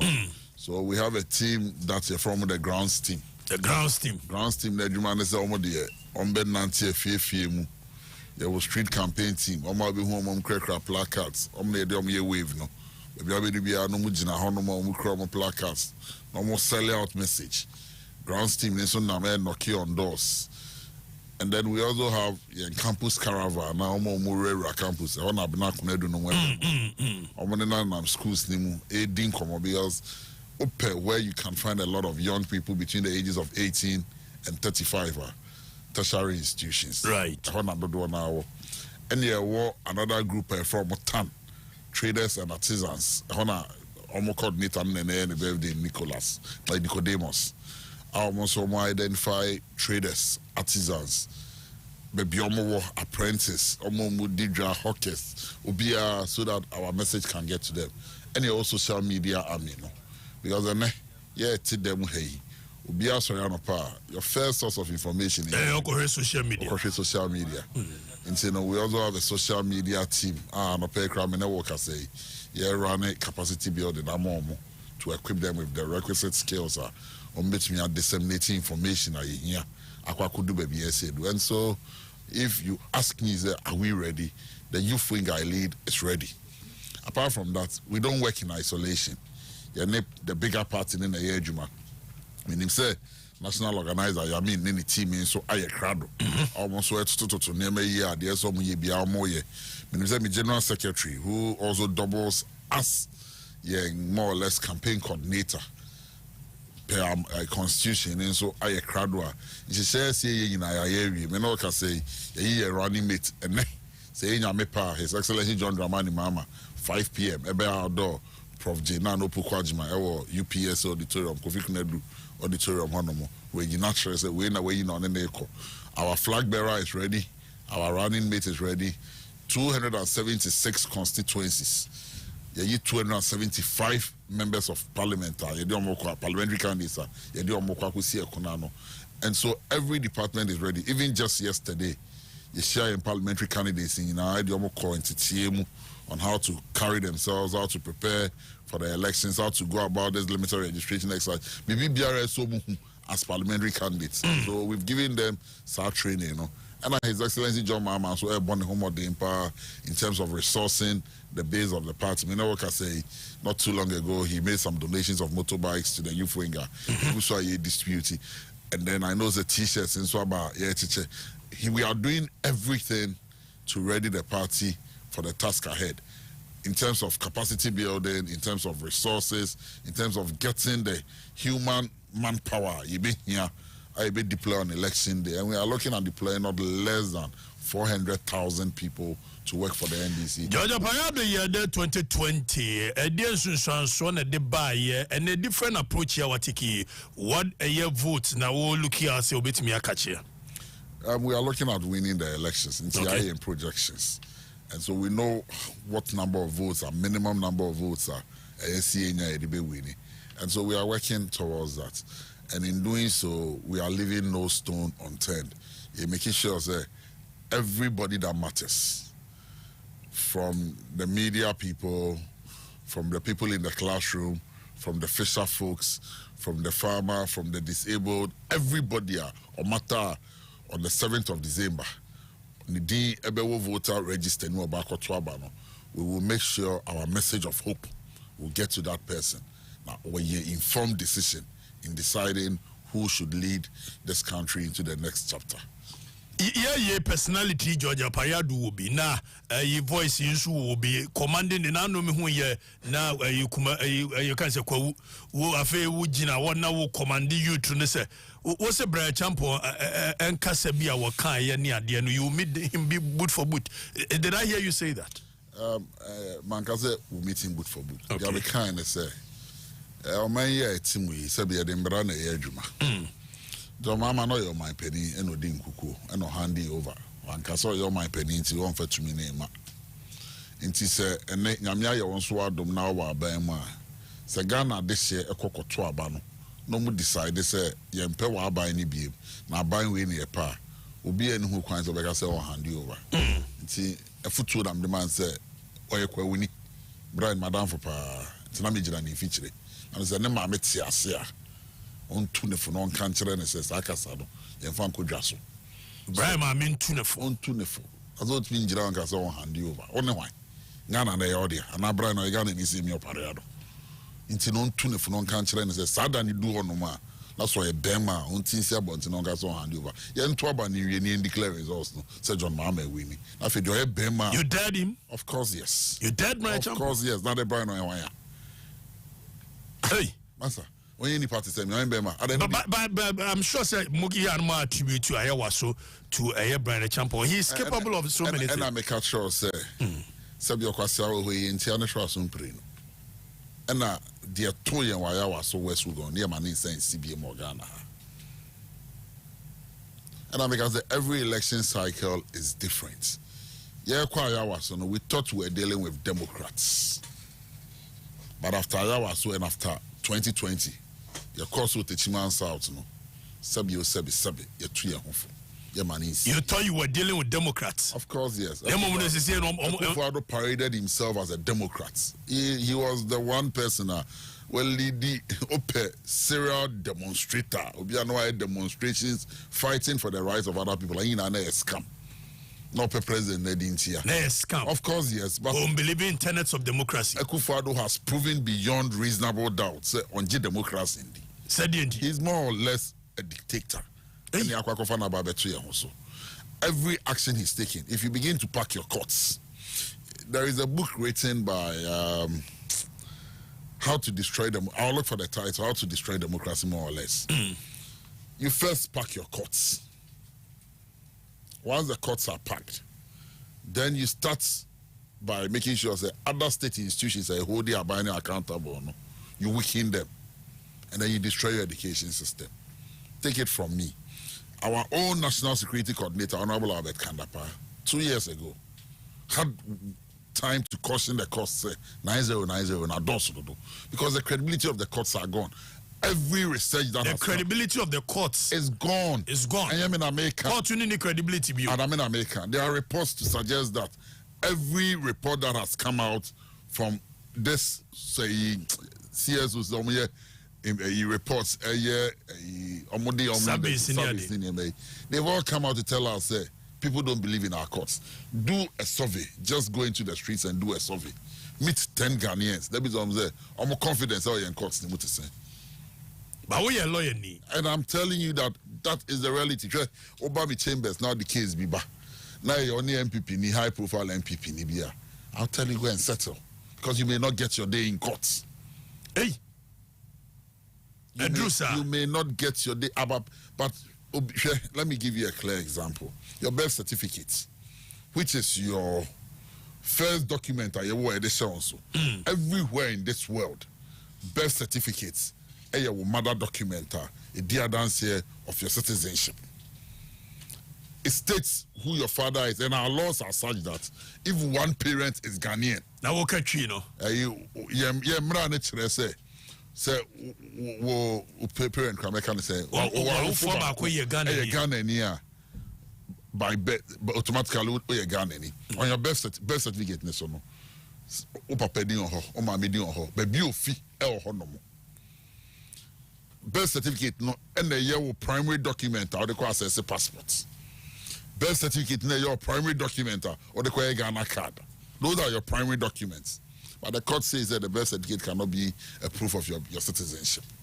Our Supreme Court. It's your Kufado as a court. Your young koda, your call law school, your principles, but we saw at the Supreme Court, will be book your kind train of Yamifa the currency, your mouth for sound. Tattoo count no any book or the tray at the train, but this is what your book says. But Okoba any at 290. What else here? So, and you see, if in lawyer, you be a friend of first in time. Yeah, well, a semi adapt no soa, a diganenya, that's LGBTQ issues. Now, yeah, the Asama Babe dying court on LGBTQ, Supreme Court. I know the D came back first.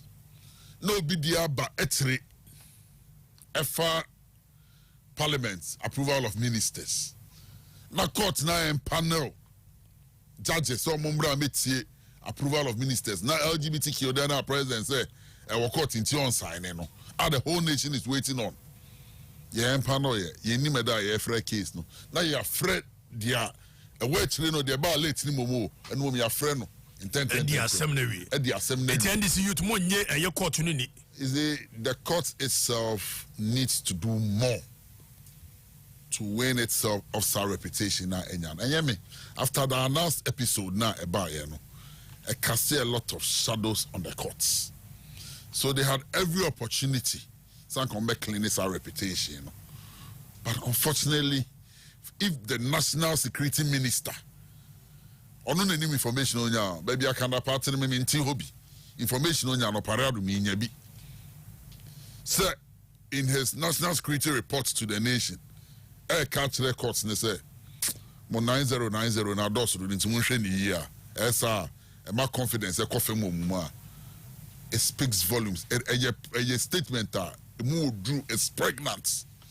You know, you cannot blame a Pariado when I sit back and I make sure say ordinary citizens in the streets who know nothing about the law who share 10 now kakota sama, and it is not just the judges, even judicial staff no who the was him could do court. Yes, so the frustrations are too much. It's more the among court. You winning the 2024. In 2020, there was a lot of misconception about why the NDC went to court. And then the media, and the media was governized. You see media, no, a twisted story, no. Public office holders, they owe you and I a duty of accountability. Say, a man with Jumani at the entire state to Okatakyie. Now we hear Jumani, that's a humba sama. You owe a duty to the country to come and tell the country how you came by that. NDC court, there was a lot of misconception. Yanko courts on the basis that Yankoleti and results. We are not the primary custodians of the pink sheets. Easy. Yeah, in duplicate Nikita. My duplicate cannot override the original. Nipada Okoleti results no on the 9th of December, or the first results Ebreo. On the 10th of December, or sciences and results no. On the 16th of December, Okako Gazette results no, or sciences no. And then when she made her first appearance in court, or the total different results and the our question to the court was, let Jane Mensah come and tell us, as the electoral commissioner, why you first when you are the first results not on the 9th? Why you first when you are the second results not on the 10th? Why you first when you are the Gazette on the 16th no? And even the gazetted results on the 16th was different from the Odeba Supreme Court. No? Court said there be a man in Yano. And I make us elections are declared at the polling stations. We will go and win at the polling station. Obeka Azuma Nije Fennec. I'm first time a ball into Kwane draw. Azuma Bagana. Oko, Kwakuvo Swasari. Sports highlights. Ebisa say, hey. Now, Madison Square Garden say you'll be mine so. And you was not Jeff Fennec in Australia. Will be mine so. And I'm okay in the born. It will be in Azuma Bo Jeff Fennec. But I'm phone the judges and say draw. Azuma Kasembi. I say sign to Kwaya Mikui. May call Jeff Fennec Ekrum Australia. May call Sydney. Meaning say in feature. Me I made me referee call ring in him. Me I made me judges now ringside. Now me declare me I'm a resource. You know what he did? On man knockouts in the 8th round. Judge Yahushe, referee Yahushe, because I can't defend Bono. We will take our own referee and our own judge into the elections. We cannot trust the Electoral Commission to give us justice, and we cannot trust our courts to do same. So Georgia Parado will win the elections at the polling stations in a way.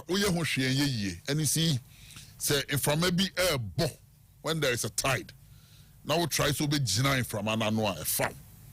So the victory we are coming with in Tokwa and I the polling station, it will be so overwhelming. Say, woe unto anybody. I'll be try say obe Gina San from Anano. Ebe foul. Woe unto anybody. I'll be try say obe stop it San from Anano. Now anyone from a year boy boo Billboard see. Ujina hona Billboard ni buembo. Ebe exactly. It's in from Aneba be bono on the 7th of December no. We are electoral officer. Now I could kakra into Kwakwe the ensign for time from Anebe Boa to film. It's a wave. You see, when you are losing an election, and you see, you cannot rule a country when more than 60% or 55% of the country is not in support of you. You cannot. You will not have the legitimacy. And so, if the people do not vote for you, and you try to steal the mandate of the people, and you see, mind you, our constitution is such that constitution mandating me now. say anybody who tries to so be set aside the constitution, I say rise up, defend the constitution. So on 7th December, anybody who attempts say obey the mandate of the people, you know what the person is doing. More or less is a coup d'etat. Because or try the mandate of the people away, and the constitution calls on you to defend it. So we try our own citizen constitution now. And so anybody who attempts to do anything on the election day, being it a police officer, a military officer, some military high command, the acquire no national security, Udin same phone, so you will go no national security, it's acquire no 2BN commander or Asante baby. Let them try. Oh, this officer here now or on the brand a champion. Azugu. And Azugu. No, it's so Jenny can baby. Oh, Mire finish. There's my the commanding officer was Ashanti, baby. He had a name. Oh, I can't afford him. So I tell my people, say, if I'm on a Boba, nobody can stand. And you see, when the masses are you inciting you base, have I incited and some way from my Boba from my Boba, but there is a wind of change blowing and resisting won't feel wind of change, won't change today. Okay, that's why wind of change. I want to start saying let my vote count. Let what the Ghanaian friend say. Fix the country. Fix the country. I start from any other boy. I from maybe a Boba. Ordinary citizens like you would have never gotten involved. As a phenomenon. President, when I say the arrogance of power. Minister of State and taxes to account who need MP or to Parliament because it's not from your party. How dare you? Can say and I think the people of Ghana will spare you on 7th December. And so the wind of change is blowing. Now from another year, what they be general saying boom boa and now we present a bubu ye called down bubu ye or 2,000 born. So the wind of change is blowing. What be general? What be general no bia no a blow now one join it. From out there when the flow is there now joining flow now it is oh yeah But they can get violent sometimes. We are not speaking violent. We are a law-abiding political party. But you see, now my headmaster be what this other. Say yeah. Itakwa. I say Santa Clausians, they always say you are bad boys. We know from 1910 they've called you bad boys. When you go, don't start the fights. But when they bring it on, show them. We are not going to foment any trouble at any polling station, but we will go prepared and make sure we defend that ballot box. George Opariado penny I want on a D a year. The NDC youth are not now. NDC youth minister rank and file munina mutie. Fortune rise and one amunkonkodi. Why? Mokoi wind of change in the blue. No fortune rise now. Fortune rise you scan keep to me. Muniska oh. Hey, Nadia Kroya. Sir. Ya gobe. Bona do pa. 100 and 010. And 0 formation of eating. No one formula. It's an power ball goba. There's the whole denounce you a Jesus. So you go banana what Jimmy Dosu. So the cause a chua a Jesus you. Obogusu Sana Garida and Ma and one. Hey, now we have more than 5 cities a day. George Opariado, as we have more than 5 cities defend a day. You will read the messages in the next 5 minutes in the run. But easy paint, make out say easy paint, waterproof mu painting in number 1. I don't know the forward a leaky sokranwa. Still I'll be okay. Easy paint mu in number 1. Sachet water a ye open bottle water dispenser a mountain jar near Dinano. A standard water na make come for Amawo. Standard water and beverages limited. 25 years in Yasumwa and no. And Kabiama ho standard water. Nesa man also Paris is so accurate and clever. And Chibosi Gideon say NDC is going on pension come December 7. That is what is hunting them and Chibosi Gideon a day and no a buyer. I'll come back and read the messages proper. So ubeti me send a question up see Musa George Opariado na Yebusano. Abdus Salam Mustafa I will lead the MPP youth. I know better. You know say your mama one number na yakase will be a thinker. In fact, Baumia a thinker a change your mama. So in the run up to the election, Your mama is not somebody who me elected. John is your candidate. What is your response? You know, Baumia's only claim to fame. The only claim to fame is that no, they did your mama at him. Oh, how? I'm telling you, is it you're being interrogated? Baumia's only claim to fame. A fat projector. Now a fat figures. No, to guma. When the inflation is this, when the fundamentals are weak, the exchange rate will expose you. This same man now becomes vice president, heads the economic management team. Compare John Mahama record as vice president when he was leader of the economic management team between 2008, 2009 to 2012. Now compare to Bawumia record and look at the indicators. And compare. The argument has been that John Mahama was not made the head of economic management team. It's not true. He was the head of the economic management team. It's not true. Was it not Pakwesi Misata? No. Pakwesi Misata was the governor of the Bank of Ghana. Professor Mills Island made him the head of economic management. It's not true. Find out from anybody. John Mahama was the leader of the economic management team. As vice president, he leads that team. And is Bawumia the leader of the economic management team today? Is he? He is. So why is he not speaking to the economy? I know you're saying what is the state of the Ghanaian economy today? Now let's come to the argument of John Mahama not being somebody with a vision. But my friend who start digitization, my boy. Obai fiber optic, digitization, yeah, can't want to well, 1 meter cable limpo. Who laid all those cables and I bet the springboard for their all cancer oil? I John Mahama. I remember the day John Mahama a commission we fiber optic Nenam Eastern Corridor. Although these are not things you see with your eyes. The statements are there. But this is what the future needs. There is a video of Jerry Rawlings. I can say John Mahama is not a president for our generation. Also, he's not a president for Africa. So he belongs to the West. There's a video on social media of Jerry Rawlings saying it. You know why? Because his vision is big. Let me tell you, I was with President Mahama in California last year. And in his speech, I addressed a group of filmmakers been in here maybe. And then on my speech, and I was touched and understood the man's vision. I say, when he became president, Obia Bagana Hanoma, the first point of contact at airports. No? Right. And so, Ufi the Western countries now airports. Now Kotoka International Airport are now Raho. Because you look at the airport and you're like, it was below standards. But that is the first point of entry for every international visitor.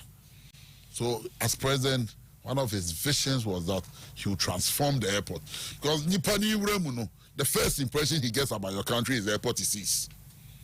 And so he started the Terminal 3. And in doing so, he realized road infrastructure into the major cities was what will carry development to those areas. Wherever Stanley he must drive on a road. That is why under President Mahama, accelerated road developments. Almost all the big roads you see in Accra. He even cut short before he left. Pokwasi interchange, John Mahama. Major Mahama roundabout, John Mahama, Springtex, the motorway, even the motorway expansion project, I delay as part of the MPS contract. John Dramani Mahama, circle interchange. The amount of traffic and how dim circle. And Sika Ulusi because of traffic.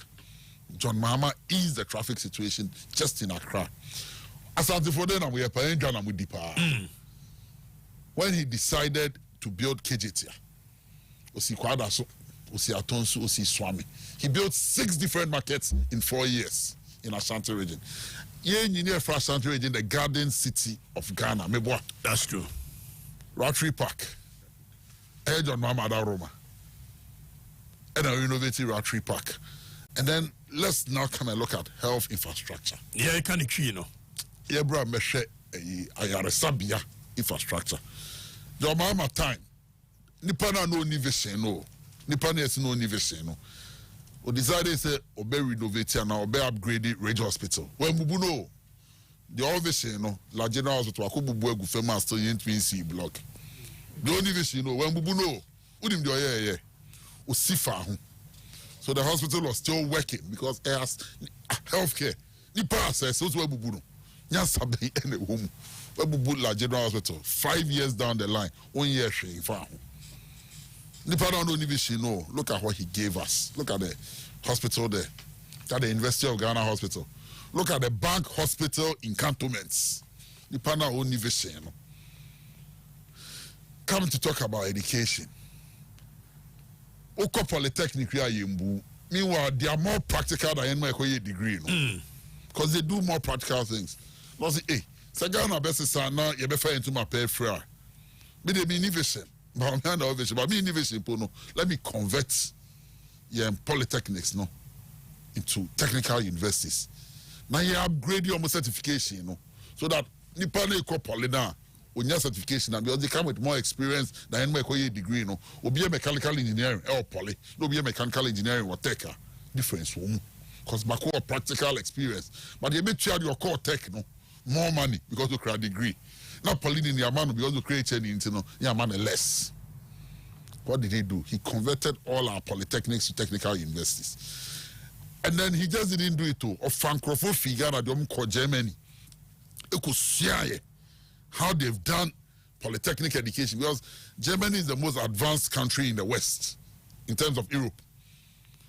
And then what did he do next? I said, hey, labor, captains of industry are not employing young Crawfordian graduates. No, there is a problem. And of free labor. Free captains of industry. I say, "Mama can't tell me the NCR a branch in university. I must say, Monfano." You know the response they gave. Ombebano, Omuni experience. Yes, I train you. Programs now universities near running and you're relevant in my MBM. Because it is programs now brought by non and near running. And of free academia and also massa. They are way more can you. They are captains. They can your companies need businesses in your money. So find a way. So the two sat down. Most of the universities curriculums now programs that we were not doing previously. Legon, philosophy and information studies. Today they are doing combinations. After hey, Legon Amuyo say I John Dramani Mahama. Then he said, hey, I was here free education because Article 25 of the Constitution. Say you're progressively free senior high school. But we cannot start it. What has the other worlds in other countries now? I say, okay, their education there is a bit cheaper and affordable. But to make their education that affordable, it should be accessible. See, I identify communities are only day schools and only secondary schools. Near situated be honomo. And only blocks. So that Sabi, wow, person go free, no, and the world over sanity. Wow, person go free no could day. Because boarding education is expensive. To what the person go free no could day. In the community, the school be a siwama, but the buses are kahu. Developments do not start in the middle of towns. It starts on the outskirts of town. Because the macrono and yin kotono. That is how come most of our e-blocks are outskirts, no. Because you need vast land. Kromwa the members are more than 10 acres. Or you need to have an here. It's a kromo because we charge a kakra. So we started the e-blocks. Between 2015 and 2016, you started free SHS for day students in this country. The man without vision. Because he foresaw, and I want to cool. And you challenges. In 2014, 2015, commodity prices around the world fell. You can't say COVID. COVID was global in nature. But COVID alone gave Ghana $3 billion. So we should not be where we are. But there were global challenges. But those global challenges were not around the whole world. It only happened to third world countries. Now your economy solely depended on the raw materials. In 2014, 2015, gold prices are falling. Cocoa falling. Timber falling. Petrol falling. Obekaya, Finance Minister Tekpe, or call Parliament 3 times to review our budgets. Around that same time, now Ebola in West Africa. Around the same time, now Ghana are moving from third world economy to a lower middle income economy. Into that budgetary support, now you don't know no more catino. That was what we were confronted with too. What did John Mama do? I say, Mumbra ni sinkonya.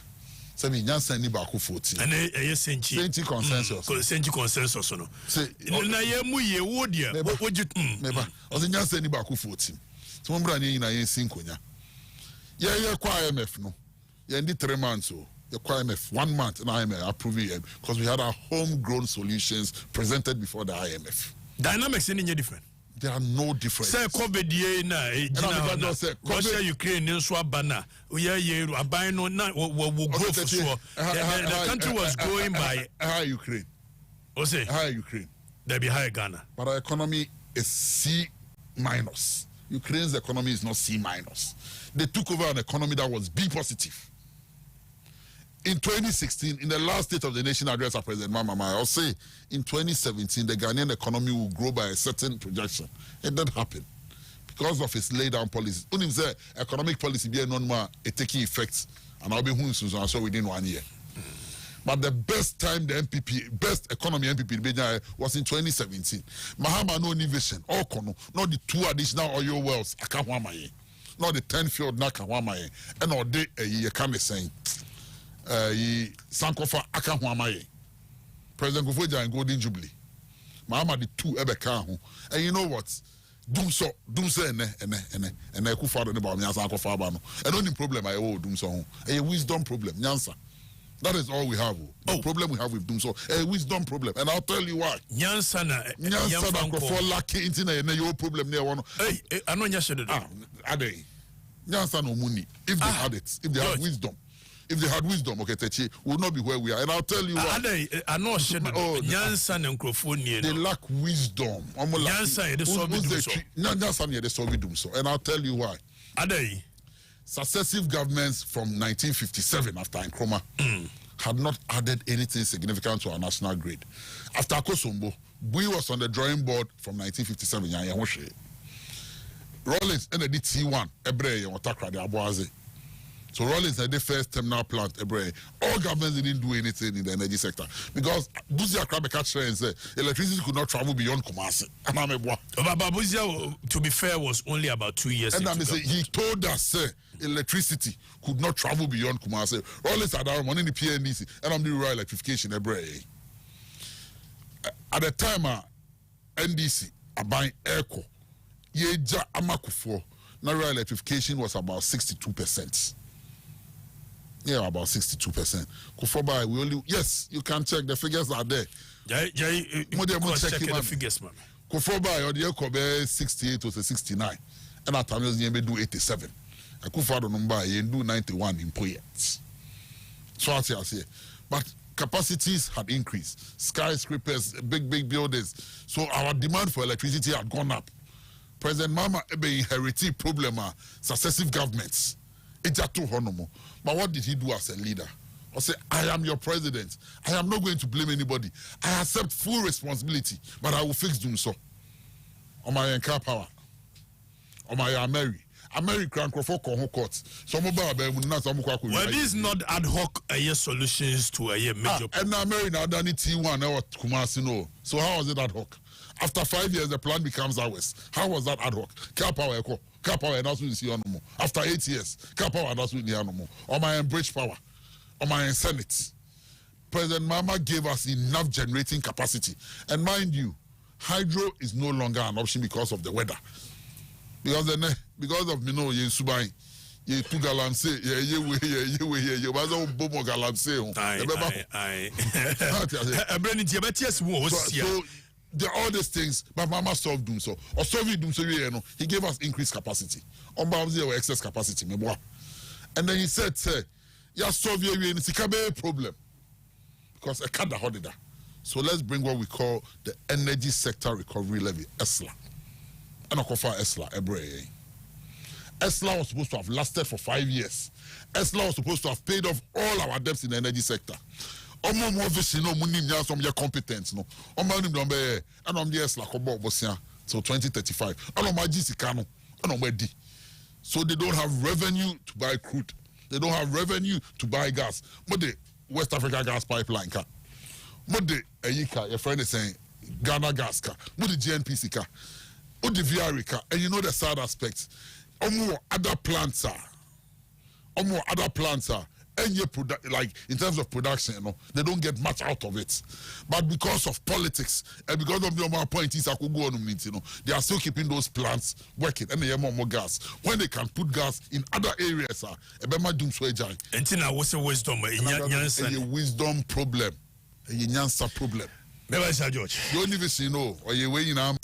Nessa man, so Pare will always explain with wisdom, very humble as well. Okay, Theophilus Donk was a Pablo for you, right? Okay, move with me, Nianya Juma. 1, 2, 3, 1, 2, 3. Move with me. Mene George Pare do a year and Komo. Okatakyie, my name is Owahene. In Sunyani, please, I want you to ask the NDC man why he didn't mention any project in Sunyani. Is Sunyani not part of Ghana? What big infrastructure project have they done to benefit Sunyani people? No, a year, or why? George, no, Emra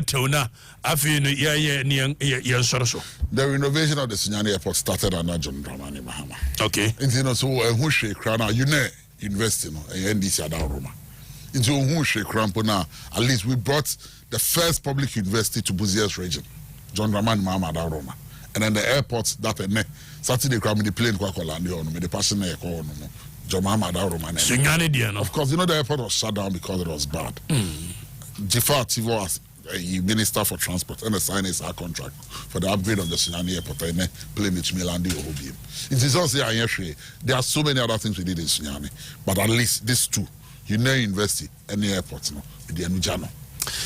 George, take out baby pull up. Some moko pe bi man kwala no moto na womo na na so hoto na edru 7 December aba akotro aba wakotro aba. Take us no an beboa wache. 0533 733-030. Mega 6 games no so ebuye na wudi bi na sike ba wonsem na wo yini se no ayini se. What? I Mega 6 games no. There ubeyan so bedale star 266 hash. Star 266 hash na ye fa nsoro so. George ye MPP aban Akufo-Addo aban. Dear parent ni ansesa no yemfa your mama. I'll just give you 3 reasons. Yedikai.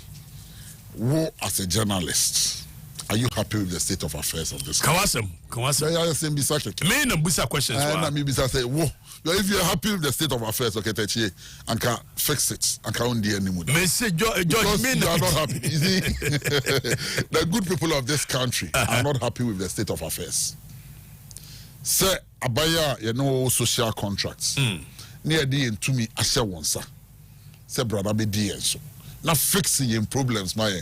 I buy any more problem, and I mean, no, you try fixing the problem, Amano. Oh, how? We let governments to solve our problems. Unfortunately for us, this government has rather become a problem, and I mean, no, there be a solutions. But not say, do sober, my timetable crowds on my MB. Into no, and now, oko online, and what I share, Ozio, and maybe I'm a coffee and you know, call online. No, I can say, mini light or Hanmuna is the way I will need light. But yeah, Magana for any that so in the coming days, the youth wing of the NDC, they will launch it so up.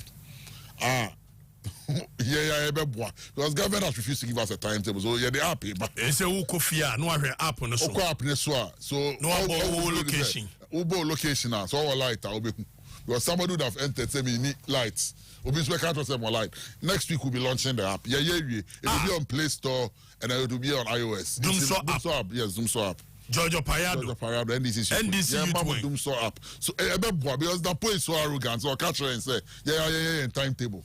So in doing that timetable, develop an app. No, it's Okatakyie Afrifa and an apostle if now we need lighter. You just go into the app. We are becoming each other's keeper. I don't have lights here. Maybe area. Maybe hard man. Let's say we trail because scanning your lights in bar. Just go back onto the app and update it. So citizens' response to doom so.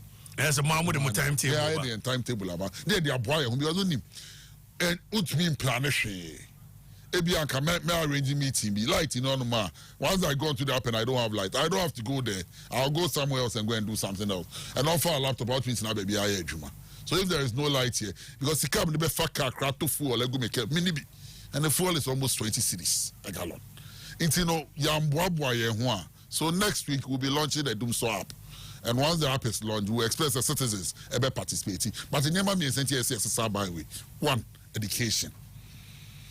Education is not just secondary education. Free SHS, laudable policy, but bad implementation. But basic education.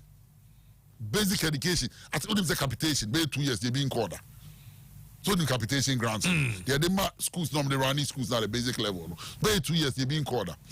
Even secondary and even at that level, what's the curriculum? For 5 years, for textbook beyond Koye. 5 years now start curriculum. For training Koye. So I tell you, apart from that, feeding in most of our secondary schools have become a problem. Even though education is supposed to be free at the secondary school, parents are paying more through their PTAs and what have you than the no school fees. No. 2, economy. And then in 2016, now we got 1,000 Ghana cedis. This is very basic. Now at least with 1,000 Ghana cedis, we talk about 40 bags of cement. 2016, basic. And now we got 1,000 Ghana cedis. Even 15 bags of cement. By 25 bags. And so, and then in 2016, now we got 5 Ghana cedis. We bet me the document in China. Okay, that's it. And the 5 Ghana cedis go back around your bindi. 10 cedis go back around your bindi. And so the economy is bad. When John Mama was living, and yes, cedi na say no, the cedi to the dollar was 3.9. And then it's 14 cedis. Euro is 15.5. And our pound they do 17 cedis. That is the true state of the Ghanaian economy.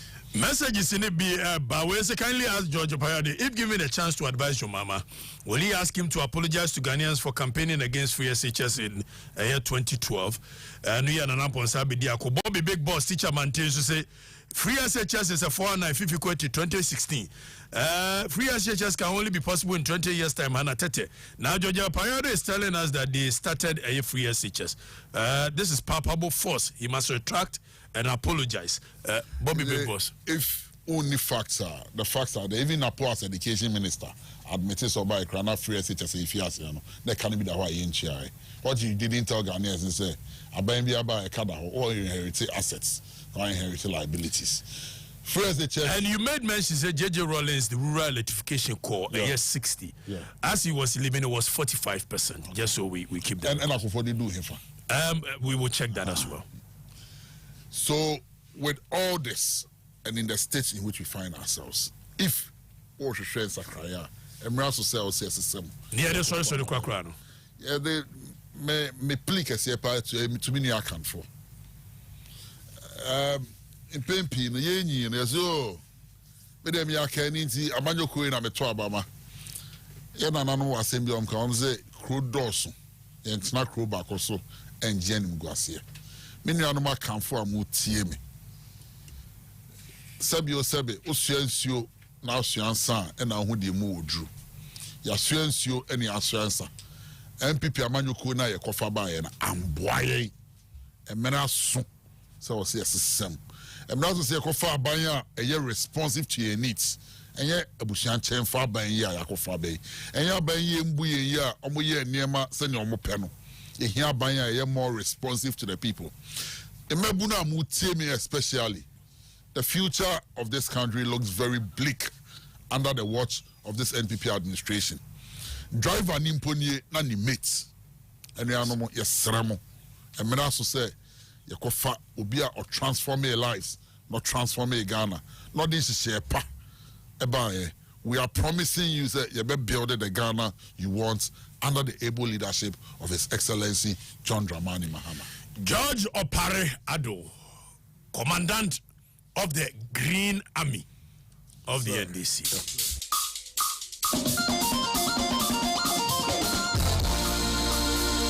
Thank you, brother, for passing through.